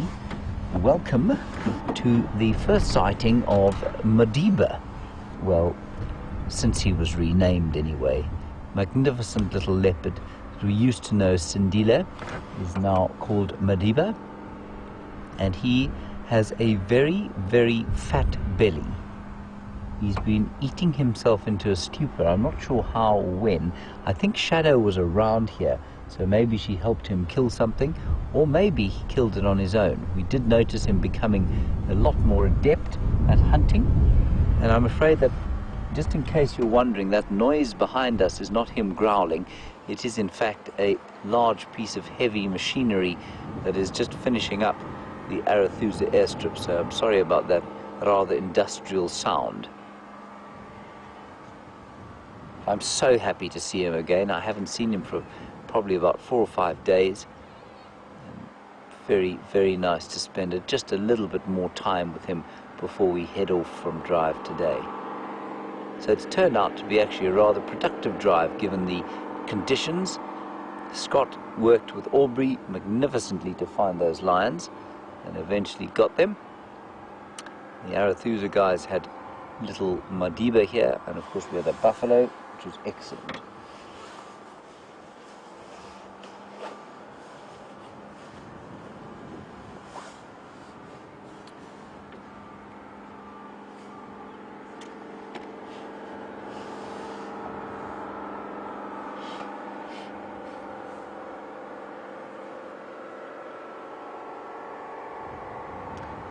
Ooh, a difficult one from Path. You want to know basically, is the population of lions and leopards going up or down, and has it increased over the years in the Kruger National Park? Path, I'd say that the leopard population is probably stable. I don't think it's moved. I think most of the territories are probably full and cubs are healthy, and there's nothing that really seems to affect them in a deleterious manner. There's no hunting of them, of course. There are no diseases that affect leopards particularly, and so I think that they are in a pretty stable state. Nobody seems to poach them too much out here. Yes, there's the odd poaching incident, but they're very good at avoiding poachers. Look at that, wonderful cleaning himself like that. The lions, we think, are okay. There is possibly a decline, and that's probably because of bovine tuberculosis and FIV, feline AIDS, so that will definitely have an effect. They're not in a struggle though. How many leopards there are on the Kruger, I couldn't tell you. How many lions? I actually haven't checked the latest census data, but I think there may well be up to, let's say, you know, I'm not even going to guess, Path. The 20,000 left in the world, I'm going to say probably up to 3,000 in the Kruger, but I might be wrong. I'll try and find out. But the latest Kruger census will probably be on the Sandparks website, so you can go and have a look there. Leopards, of course, are much more difficult to count because, you know, they're much more secretive, and in an area like this, of course, we get to see them very well because it's a private reserve. We can drive off road, we can track them on foot, so we do have a very good handle on what's going on with the leopards here.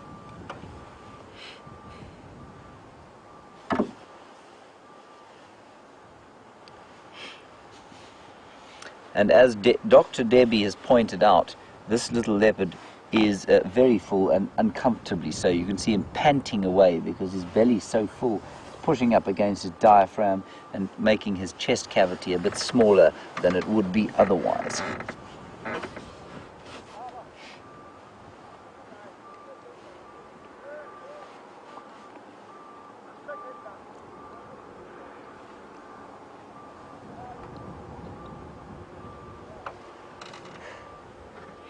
I just think it's such a privilege to have spent the amount of time that we have with little Sindile / Madiba. I'm really going to have to get my head around calling him anything other than Sindile. I like that name, actually. I'm still not convinced of what its meaning is, but I did actually quite like it. Anyway, Madiba he is, aka Nelson. It has been a wonderful, wonderful drive, considering the conditions. Lions, buffaloes, and now this magnificent leopard. A big thank you to all of you from this morning. I mean, we spent 2 hours looking and not a great deal, but we had some wonderful discussions, and those discussions came entirely from topics that you had brought up, and it's really lovely to discuss them with you. We had some lovely in-depth chats about various things about human psyche and the wilderness, and I really like to combine the two, because I think the human psyche has developed from the wilderness over evolutionary time, and I think we are still so tremendously connected to it, and I think that's important to talk about. Thank you to Jean-Dre. Lovely to work with you again, Jean-Dre. It's been a long time, been far too long. Nice to have you back on board with us. Yes. And thanks, of course, to Scott and Brian, who did a tremendous tracking job with Aubrey. And in the final control, Louise on first day on Directorship 1. Well done, Louise. Good job. Nice to have you in my ear, and Tara helping her, and of course Eugene, who has been running around and will now be having a well-deserved breakfast. We will see you later this afternoon. It may well, in fact, be the irascible and highly enthusiastic Brent Leo Smith and Jamie back on drive, but I'm not sure.